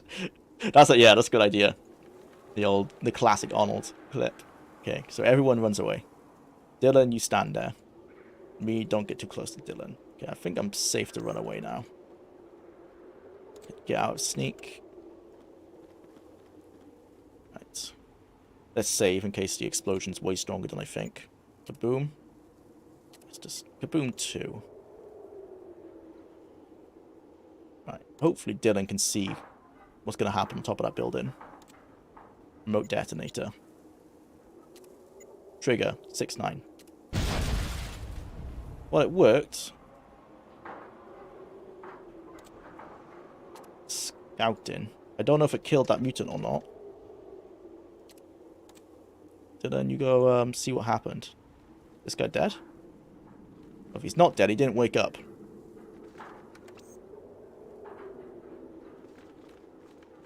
What? Unhurt? What? How? Well, it doesn't look like anyone's really investigating these fuel tanks, so my tactical plan has not worked. What we're going to do then is just post up in front of this guy's head. I can't aim shot, which is annoying, and I'm just going to try and see if we can shoot him in the head. Well, he's not even waking up. Well, that was hard.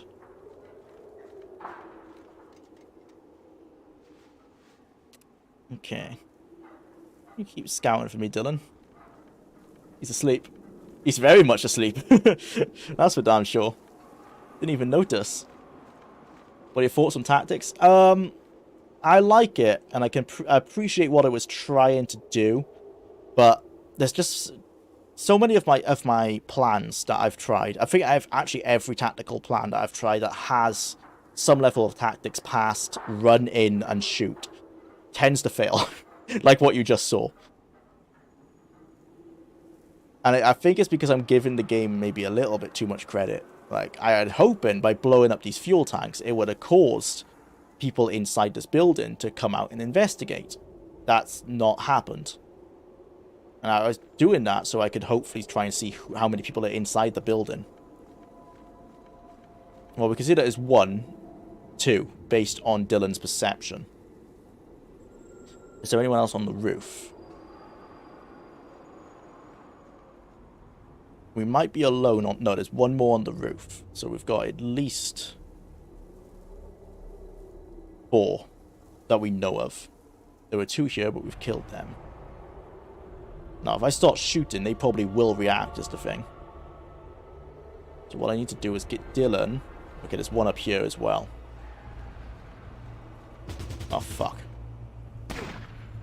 Okay, luckily no one seems to be reacting to our little sniper battle.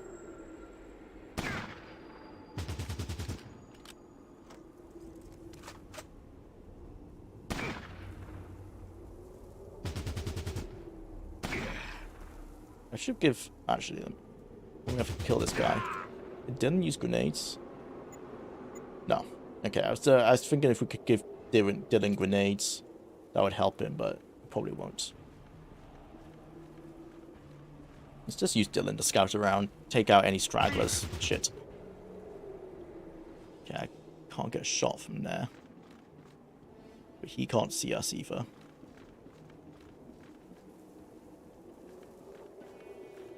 Is the fence blocking us? I think the see-through fence is actually blocking us. Oh, in which case then, I can do this. And then crouch.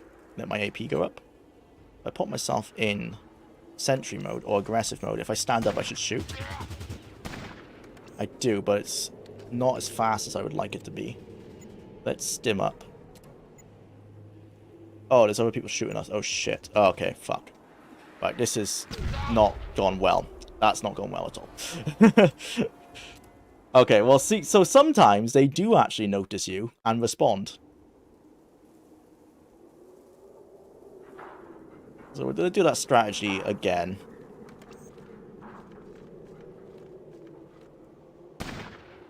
I kill this guy. Can he see me?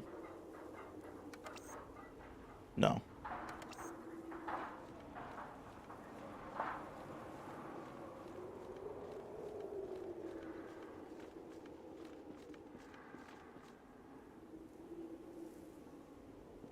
Is the combat better compared to Fallout 2?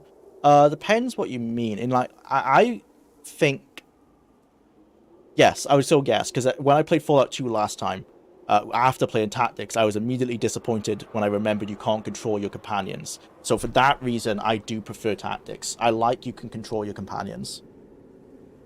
It's actually, I wish the mods that were seeking to recreate Fallout 1 and 2 in the Tactics engine did come to fruition. I'm not sure if they're still being worked on, but I know they were started at one point. Because of that reason, that I really missed that when we played Fallout 2, because your companions just do stupid things, you know, like... well, yeah, I'm sure if anyone's played Fallout 1 and 2, you know that your companions do stupid things. And at least if you can control them, you know it was your fault. But that's part of the appeal, I guess, in RPGs like that, is that the game's ran by like a virtual game master, right? And if the game master says Sulik shot you in the back for a critical hit, then that makes it more interesting than if you made a bad choice yourself.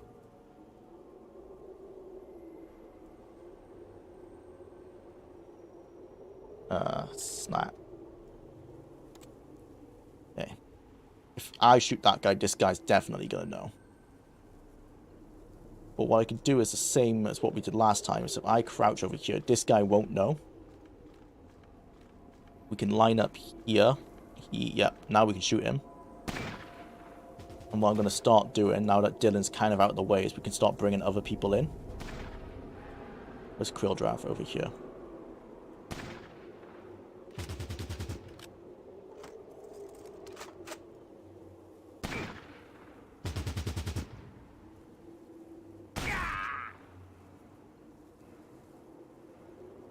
So, you come over here, Dylan. See if you can get a shot on this guy.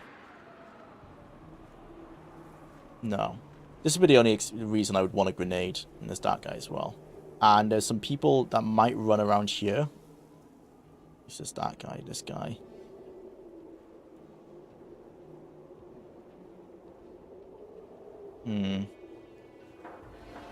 Any other way up? It's this way. It's gonna guarantee there's gonna be mutants right here. So we do have to just go up this back stairwell. We're gonna have to run, I think, into Dylan's sphere of radiation. And we're just gonna have to accept that's gonna be the case. Oh, fuck. Controlling the wrong people. Let's just try and get him out of the way a little bit. I don't want... Okay. Mother, then. If we stand Mother here, she could probably just arc a grenade over to this guy.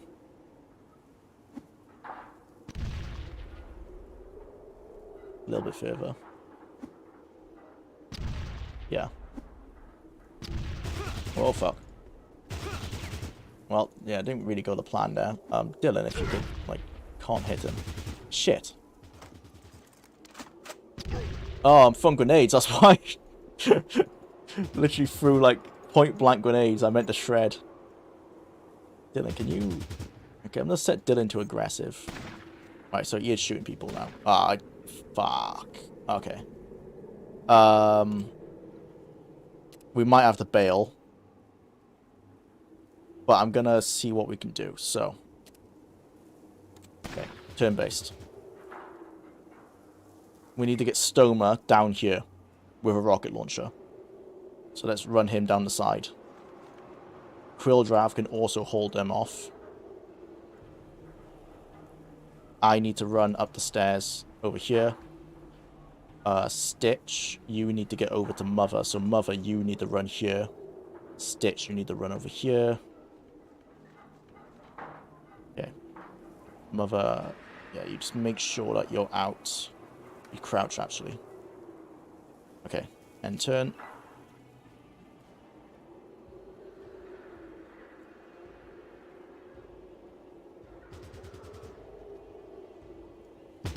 God, there's super mutants on the outside coming in as well. Shit, I think we've triggered the entire base.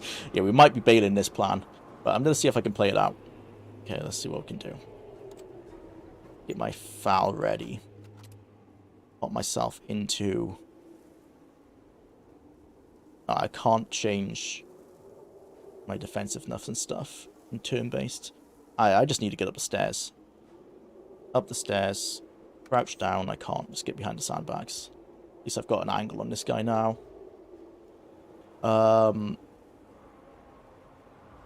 Dylan. He's probably not too much of a threat. Yeah, Dylan, you keep shooting down here. You only do one shot. You get a single off on this? No. Okay. Stoma. Get here. Crouch. Can't. Jwlar. You also get there ready. Run down. Okay, Stitch. Heal up, Mother.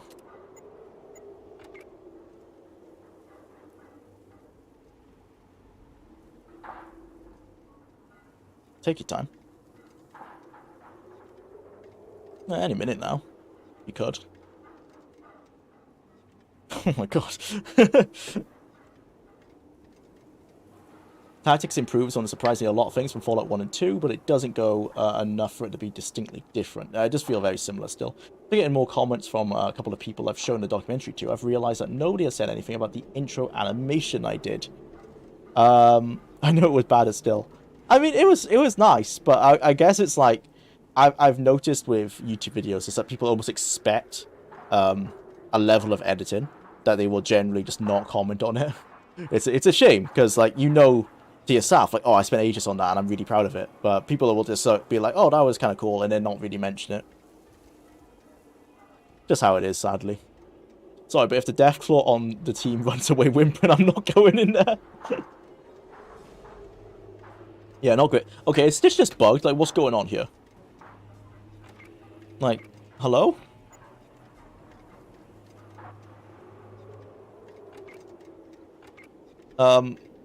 Is he broken? He didn't heal her. Is that literally just bugged out? Shit. Yeah, what the hell? Okay, no, it goes over the turn. Right, okay. I did think that when I ended the turn just then. Right, Stitch. You need to also run in. Mother, you also need to run in. You need to stand up and run in. I need to crouch. I'm also controlling Krill by accident. That was a waste. Anyway, he needs to kind of crouch to get out of shots, because you need to crouch. You need to switch to your rocket launcher. And you need to fire a rocket. Ah, you can't shoot that far. Can I just right-click shoot? No. Okay, I'm going to shoot a rocket here, and I'm going to hope it misses. Ah, well, at least it killed him. I was hoping it would miss and hit these guys. Okay, Krill then. You actually can stand up. Gonna start running down. Dylan, shoot this guy. Me, shoot this guy. Okay, I've got to stand up to do that. Stand up.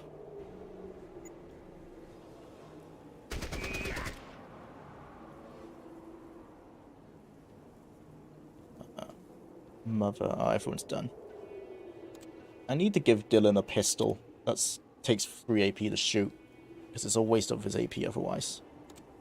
I'm gonna get him to use a stim pack next turn. Yeah, he can't use it now.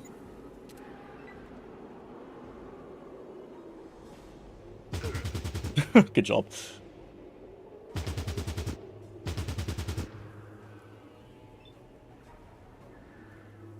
Okay. Reload. 26%. Unlikely odds. Well, let me at least see what happened. Ah, that's annoying. I don't know if it, like, how badly it missed or what. Well, they're wounded, so I think he hit him. Okay, Krill, you still keep running down. The closer he gets down here, though, the more likely that rocket's going to veer off. So, let's get him here, crouch him down. Can't crouch. At least he's there. Okay, me, take a shot. Dylan, take a shot. Nice. Reload. Crouch down. Reload. Stitch. Run on in. I'm going to Stitch to go left with his shotgun. And Mother can come this way.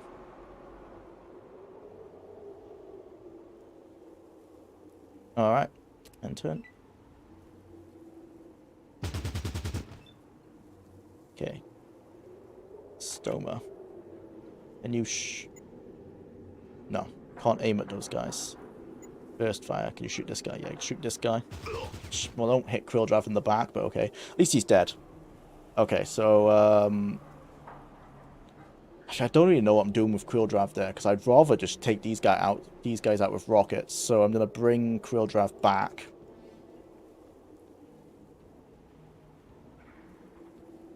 Dylan, can you get shots off on these guys? Oh, you can. Nice. You just stay posted where you are. Use your stim pack on yourself. Okay, I'm going to do the same.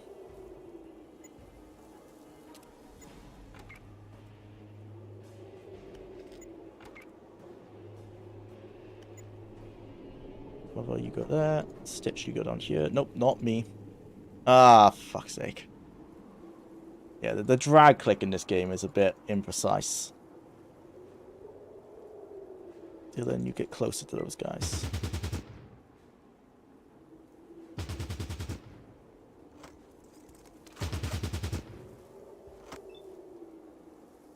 Okay, Stitch. This way. Down to there. Krill, run behind the wall. Stoma, rocket launcher. No, no. Stand up. Run this way. Yeah, actually, Krill, you run down this side because you are kind of baiting, basically, at the moment. You're baiting the machine gunners. It's got a job. It's not a very effective one, but it's better than them shooting at Stoma. Yeah, a bit closer. Okay, Mother, run around this side. Oh, fuck. Not ideal. Can you shred him? You can't. Stitch, can you get any closer? You can't. Okay, I'm gonna have to get over there to help her out. You pot on Gore. Okay.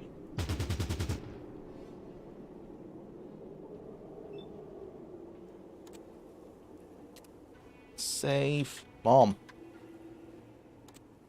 She's not in a good position. Hopefully I can knock him down. Yeah. We want Gore. Nice. And then run away a little bit. Can I get a shot? 0%. 0%. See, I need 5 AP. So I can use 2. 2. 0%. 4%. I like those odds. How many rockets do I have, actually? I have 3 rockets. I like those odds. Nope. I think I'll need to crouch next time. Okay, Quill Drive, you kind of just still stand there then as bait. Get a little bit closer. Dylan, keep shooting. Okay. Can I get around this corner and take a shot? 6, probably not. Around the corner. No, can't. At least, though, I might be able to distract the AI, and they might shoot me rather than Mother. Just get a bit closer so he makes that decision. Ah, fuck. Ran out of AP and it switched to Stitch, so I just wasted Stitch's turn. Yeah, I don't like the automatic, that kind of stuff, where it just automatically switches to another character when your AP runs out. Just a lot of, like, quality of life stuff. Yeah, I don't want to do anything with Pure Drive at the moment, just lie down.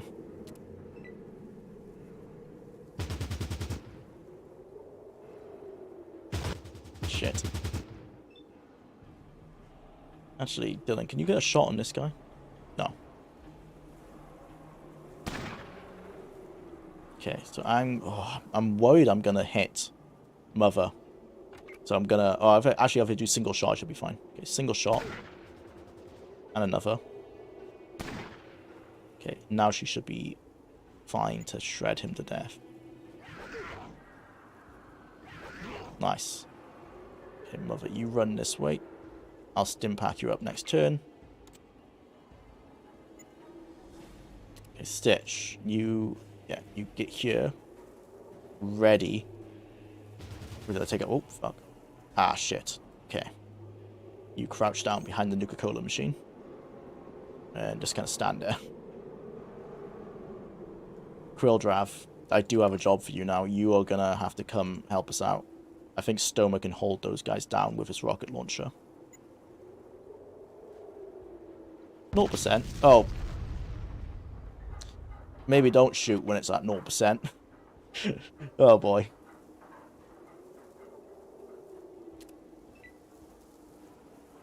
I think Dylan and Stoma have got this right-hand lane sorted on their own.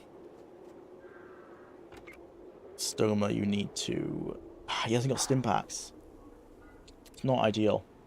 Okay, you crouch, and I'm just going to slowly move you up to...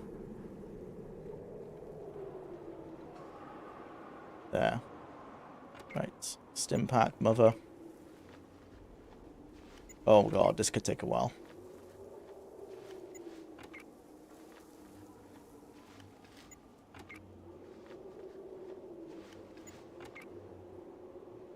Not enough. It might be enough. Right over here. Mother. Oh. You run here. I don't want to run towards these stairs because I don't know if there's any mutants coming up them. But you just wait there for now. Real draft, you keep running around.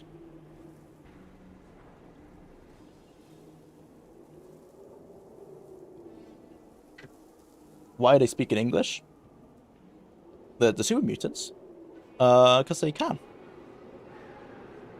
It's just me, or does this have more diverse assets in Fallout 2? Anyone know the comparative budgets? Actually, I don't know the comparative budgets. This was outsourced. I know that it was outsourced to an Australian company called Microforte. I think that was their name.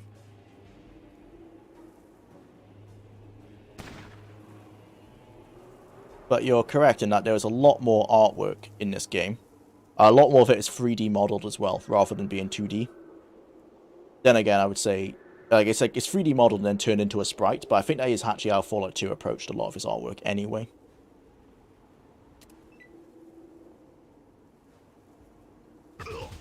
No, that's convenient.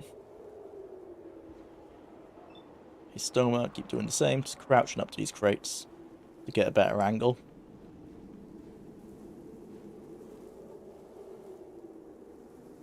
Okay, I'm going to see if I can get an angle on this mutant around the corner. Shit, there's two of them coming. If Stitch runs out that door, it's going to alert these guys, so I can't do that. Okay, doesn't look like there's anyone coming up these stairs. Never mind. Oh god. Got 3 mutants coming up that way. Bugger. Dylan, I need you to come over.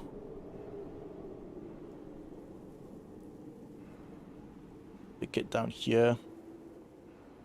Stitch, you are actually kind of stuck, to be honest, Stitch. What I can do is crawl you out and take shots. And then crawl back in the cover. Nope, nope, not that way, Stitch. Bug up. Mother, you just stay here. Crouch down. Real Draft, we need you, like, now, buddy. Oh, oh fuck. They are face to face. Hey, boys. Nice to see ya. How are you? Do you mind if I shoot you point blank? No, you don't. Well, that's great. I'm gonna just crouch this way. You can't see me. Okay, Krill Drav, come on in. Oh, Stitch, actually, you take a shot as well. Stitch.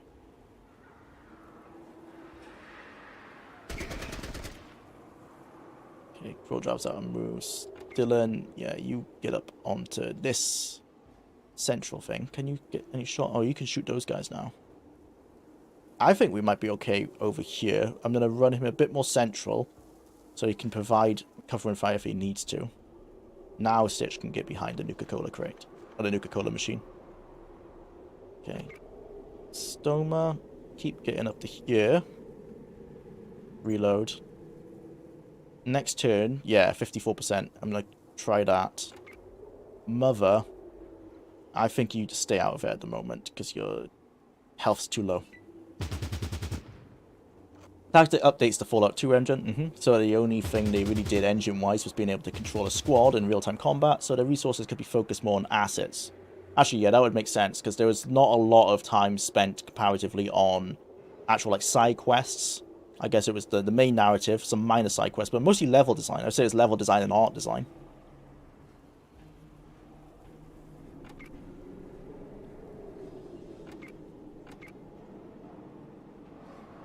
Right. Point blank in the face. Real Drav. Come on in. Shred him up. Knocked out. Brilliant. Stitch, you pop out. See if you can finish him off.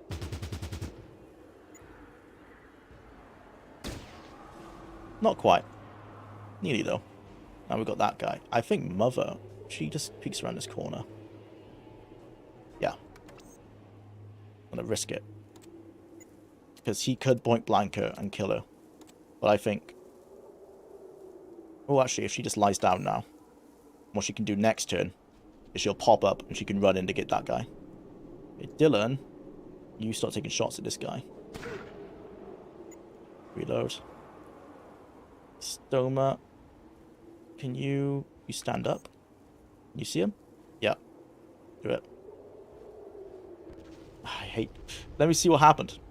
Okay, we did hit him. Almost dead. Nice. Jwlar can't do anything at the moment. Oh, fuck. Okay, she tanked it, luckily. Right, Stoma, you finish him off. 53%. Okay, we got him. Brilliant. Right. Jwlar, you finish this guy off. Nice. Okay, run out. Distract this guy. Nice. Mother, stand up. Run towards him. Okay, so he should be shitting himself now. I need to stand up and get around this corner for action points. Can I take a shot? No, too much. Stand here. Hopefully, his AI kind of doesn't know what to do and will still shoot one of these guys rather than Mother. I can get a shot. Nice. Another. Oh, yes, knocked him down. Okay, that's brilliant.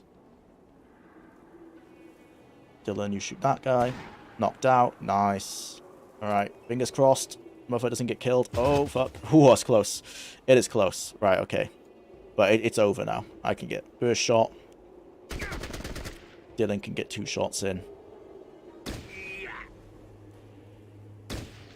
Jwlar can come in. Shred him up. Nice, there you go. Okay, I need to come over here towards Mother and get some stim packs on her. No, not Jwlar. You can run over there. Mother, you come here.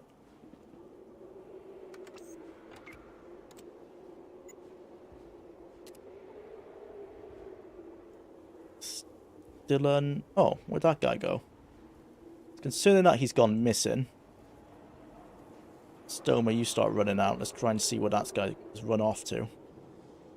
Mother, you just stay there. Stitch, you also just need to stay here. Oh, he's out of ammo. Oh, he's got loads of 7.62. Why can't he... Oh, he's out of AP to reload. Okay. And turn. Right. Heal up, Mother. I think I'm just going to use all my AP on this turn to heal her, but we won't actually use her in the fight. But as long as she'll be healed enough that if she does get ambushed by someone, she should be okay. Yeah, okay. So now I just want to run her away. Hopefully we don't come across anyone. Oh, you can still get the bandage trait just from stim packs. Guess that makes sense. Okay, Jwlar, you run in ready. I'm gonna run in ready.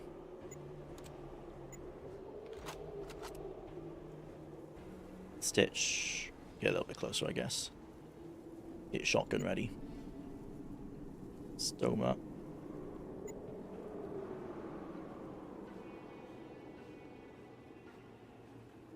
Where'd that guy go? There was a guy we were shooting. Oh, he's wounded. Oh, yeah, he knocked him out.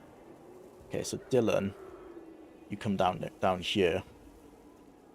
Get a better angle on that. Okay, you guys just wait. Oh, well, I got a plan, actually. Yeah, we'll set that up next turn. What I want to do, actually, is see if I can set a bunch of detonators in front of the door. It would work better if we had mines. I'll set a bunch of detonators there. Run Jwlar like in for a second, and then run him out, and see if they'll follow out. Might be a bit finicky to do in turn-based mode, but I don't feel confident enough to do it in real time. Right, can you get a shot? Yeah.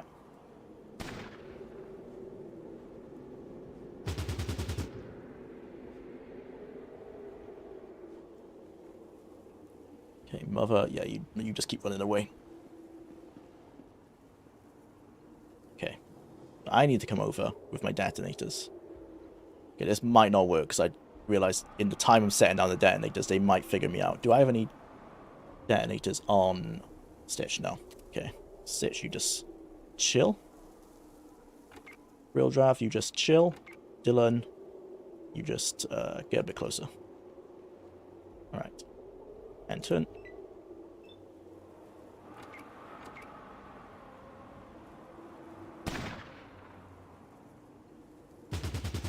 Almost dead. Okay, let's see if this is gonna work. Sneak. Detected. That's a waste. Go here. Oh, never mind. I think they can see me. I don't know how. A new strategy. We're just gonna... Okay, he can see me, I guess, somehow on the angle. Gonna do it this turn. Stitch. One step foot close. Burst fire. This guy. Nice. Quill Drav. Run on in. Shred him up. Me, can I get shot? No. Stand up. Ah, just walk a bit closer. Stitch. Yeah, Stitch. You stand up, buddy. Stoma, there's nothing you can do. Just get a bit closer. Mother, keep running away. Well, actually, yeah, run around this way, Mother, because we might need you. Will Drav, run behind him. Yeah, so that if your teammate tries and shoot you, he'll shoot the other guy. Get closer, Dylan. Oh, they didn't take a shot. Okay. Stitch, shoot him up. Don't hit Quilldraft, but that's fine. He's dead at least. Run on in. Me. Run on in. Oh, this might hit. Okay, single shot. That's likely to hit Quilldraft. Nice. Quilldraft. And run away so that Stitch can use a shotgun. Nearly dead. Dead. Okay. So Dylan, stop making you... Actually, no, Dylan, you can't go over there because you're irradiated. Okay, just get a bit closer to him. Stitch, stand here so you can get a better shot. Stoma, you can start running in, Stoma. If we need you. I don't know. I see how this fight could go terribly, but we'll see. No, he didn't even make a move. Okay. Stitch, use your single fire, less likely to hit teammate. And again. And then Quill Drive, you can finish him off.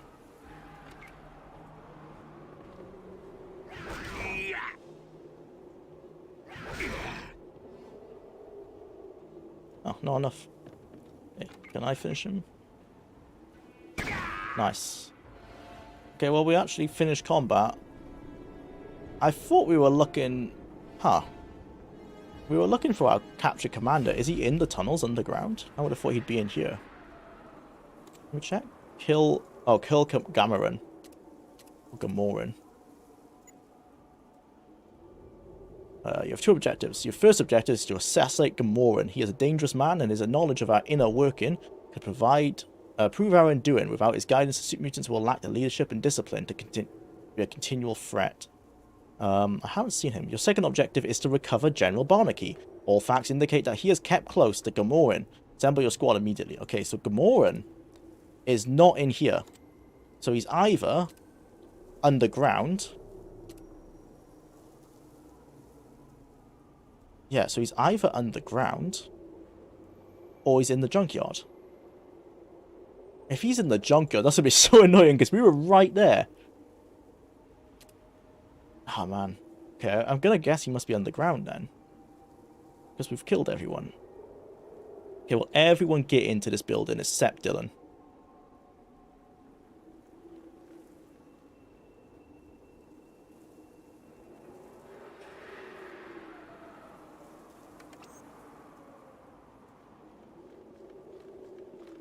Gonna do some healing.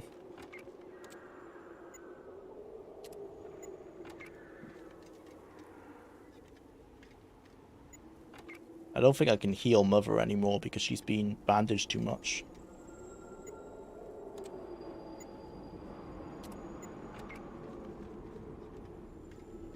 Oh no, I still can.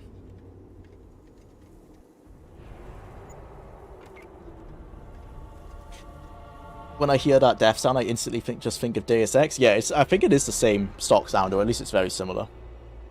Okay. Find Gamoran, or Gamoran. Shoot these guys.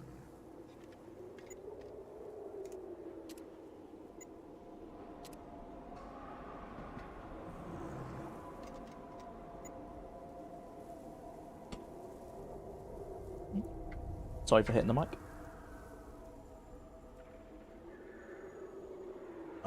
ammo. What's on this bookshelf? Ooh, what's this? Pre-war donuts. Okay, some food.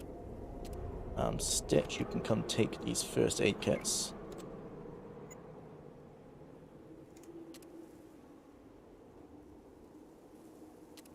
Stoma, you can take the bullets. 50 cal.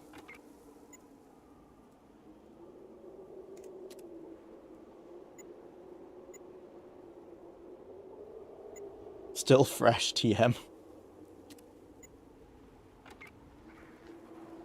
Is it health? Yeah, it's just health, I think. I think my AC might have bumped up a little bit as well, actually. I think I saw that number move. If I give these to Stitch, then does Stitch's AC go up if he eats them? It'd be weird for donuts to improve your armor class. No, I think it was just HP.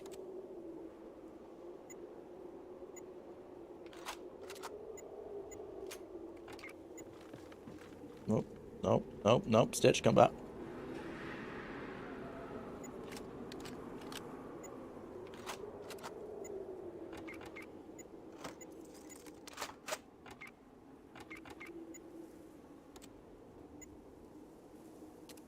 Right.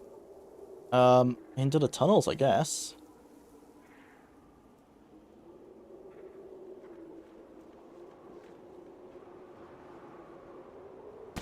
Oh, who have you seen? Oh, shit. I mean, I like your chances, to be honest, Dylan. But let's start running some people down in aggressive mode. Me. Nope, don't. Not lie down. Aggressive mode. Stoma.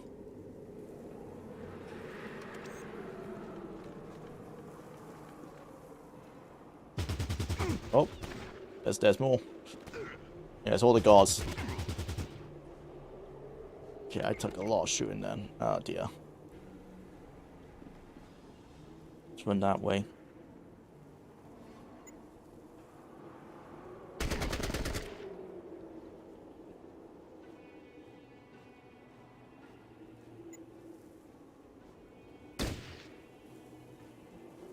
Come on down, Death Claws.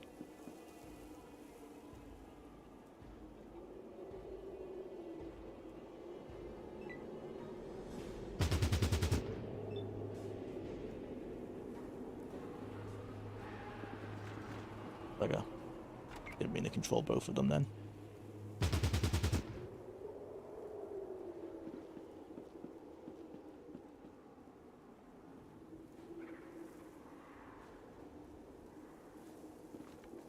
What can you see, Dylan? Okay, you can see those two now. Blinded. Brilliant. Ditch.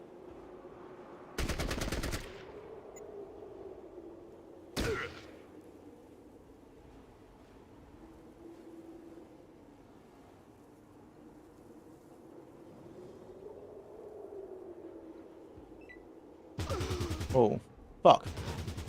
Well, shit. Find more and back. Okay, let's not run in front of the gates. That was dumb. Oh, we only got 2.5 minutes left.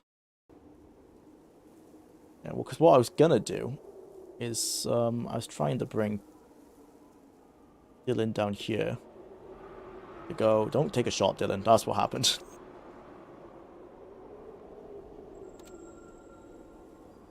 Scouting. Gonna see what's on the ground.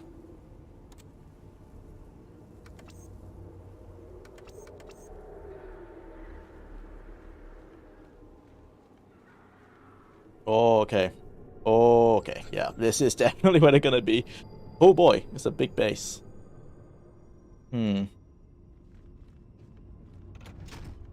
Interesting that I've got... Is this General Barnaky in power armor? I can talk to him. Who are you? Are you friendly? No good, I'm finished. Hello. Gamorn! Gamorn, is that you?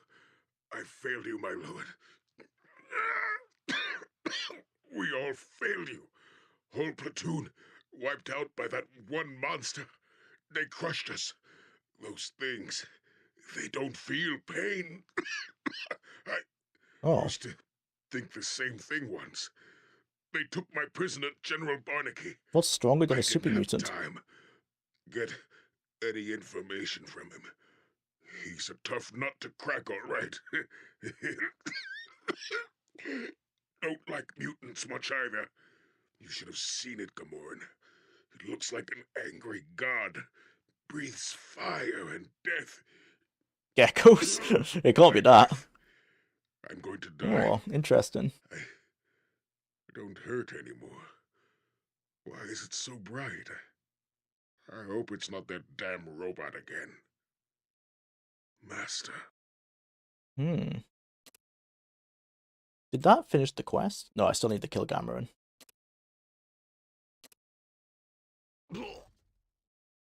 But at least we know we can't get Barnaky. We got his letter as well. And impact gloves. Maybe try and give that to the Death Claws. I'm not sure if they can wear them or not. Let's read this. Can't. Well, it's a quest item, I guess we can give. Huh. Well, interesting. Now I'm curious on what's stronger than a super mutant. And that's time up. Alright. Well, that was really fun. Gotta end the stream now, unfortunately. But I am working on the Ted Peterson interview, so that'll be coming out this weekend. That's what I'm going to be editing this evening. This... Kill... Gamoran. Or Gamoran. Alright. Thanks for coming, everyone. That was pretty fun. I'm getting... I think it's quite often, if I have a good run in tactics, I start saying I've got the hang of tactics, and then it'll kick me in the balls again as it gets hard. But yeah, I think we're at a point where our skills are good enough that the turn-based mode is actually worth using. Because for a while, we were so useless that using real-time and spamming AKs was the way to go. But I think finally, our weapons are getting better as well. That makes a big difference. And I think we did pretty well then to use our squad to wipe out all of those super mutants. Now we've just got to do the same going downstairs. That'll be a bit more difficult, I think. Especially because we can't go on near Dylan. That's going to be frustrating, but I'm sure we'll figure it out. Alright, thanks everyone. Is the Nuka World DLC the last DLC we have left? Yep, that's it for Fallout 4. After Nuka World, Fallout 4's done. Fallout 2, we're literally in San Fran. So, while I want to take my time with Fallout 2, maybe spend another 2 or 3 sessions just finishing up San Fran, it is in a situation where we can finish it in a single hour and a half. I think we could go straight to the oil rig, because I'm pretty sure we do actually have everything. And I have my charisma, my speech skill is high enough that we'll be able to get the Enclave soldiers to back us up. And I think my intelligence... I'm not sure about my science skill. We might need to read some books, but I think my intelligence and my science skill are slightly close enough to get the turrets to work. So I think we shouldn't have much of a problem with Frank Horrigan. We'll see, though. The Enclave squad, we can definitely get with my speed skill. But thanks for the show. Believe it or not, listening to the discussion and the random chat rambles is entertaining. Oh, thank you. Well, I try my best. But yeah, I'll be back next week. Fingers crossed. I shouldn't have anything coming up next week. So yeah. We'll see. All right. Thanks, everyone. I'll see you all.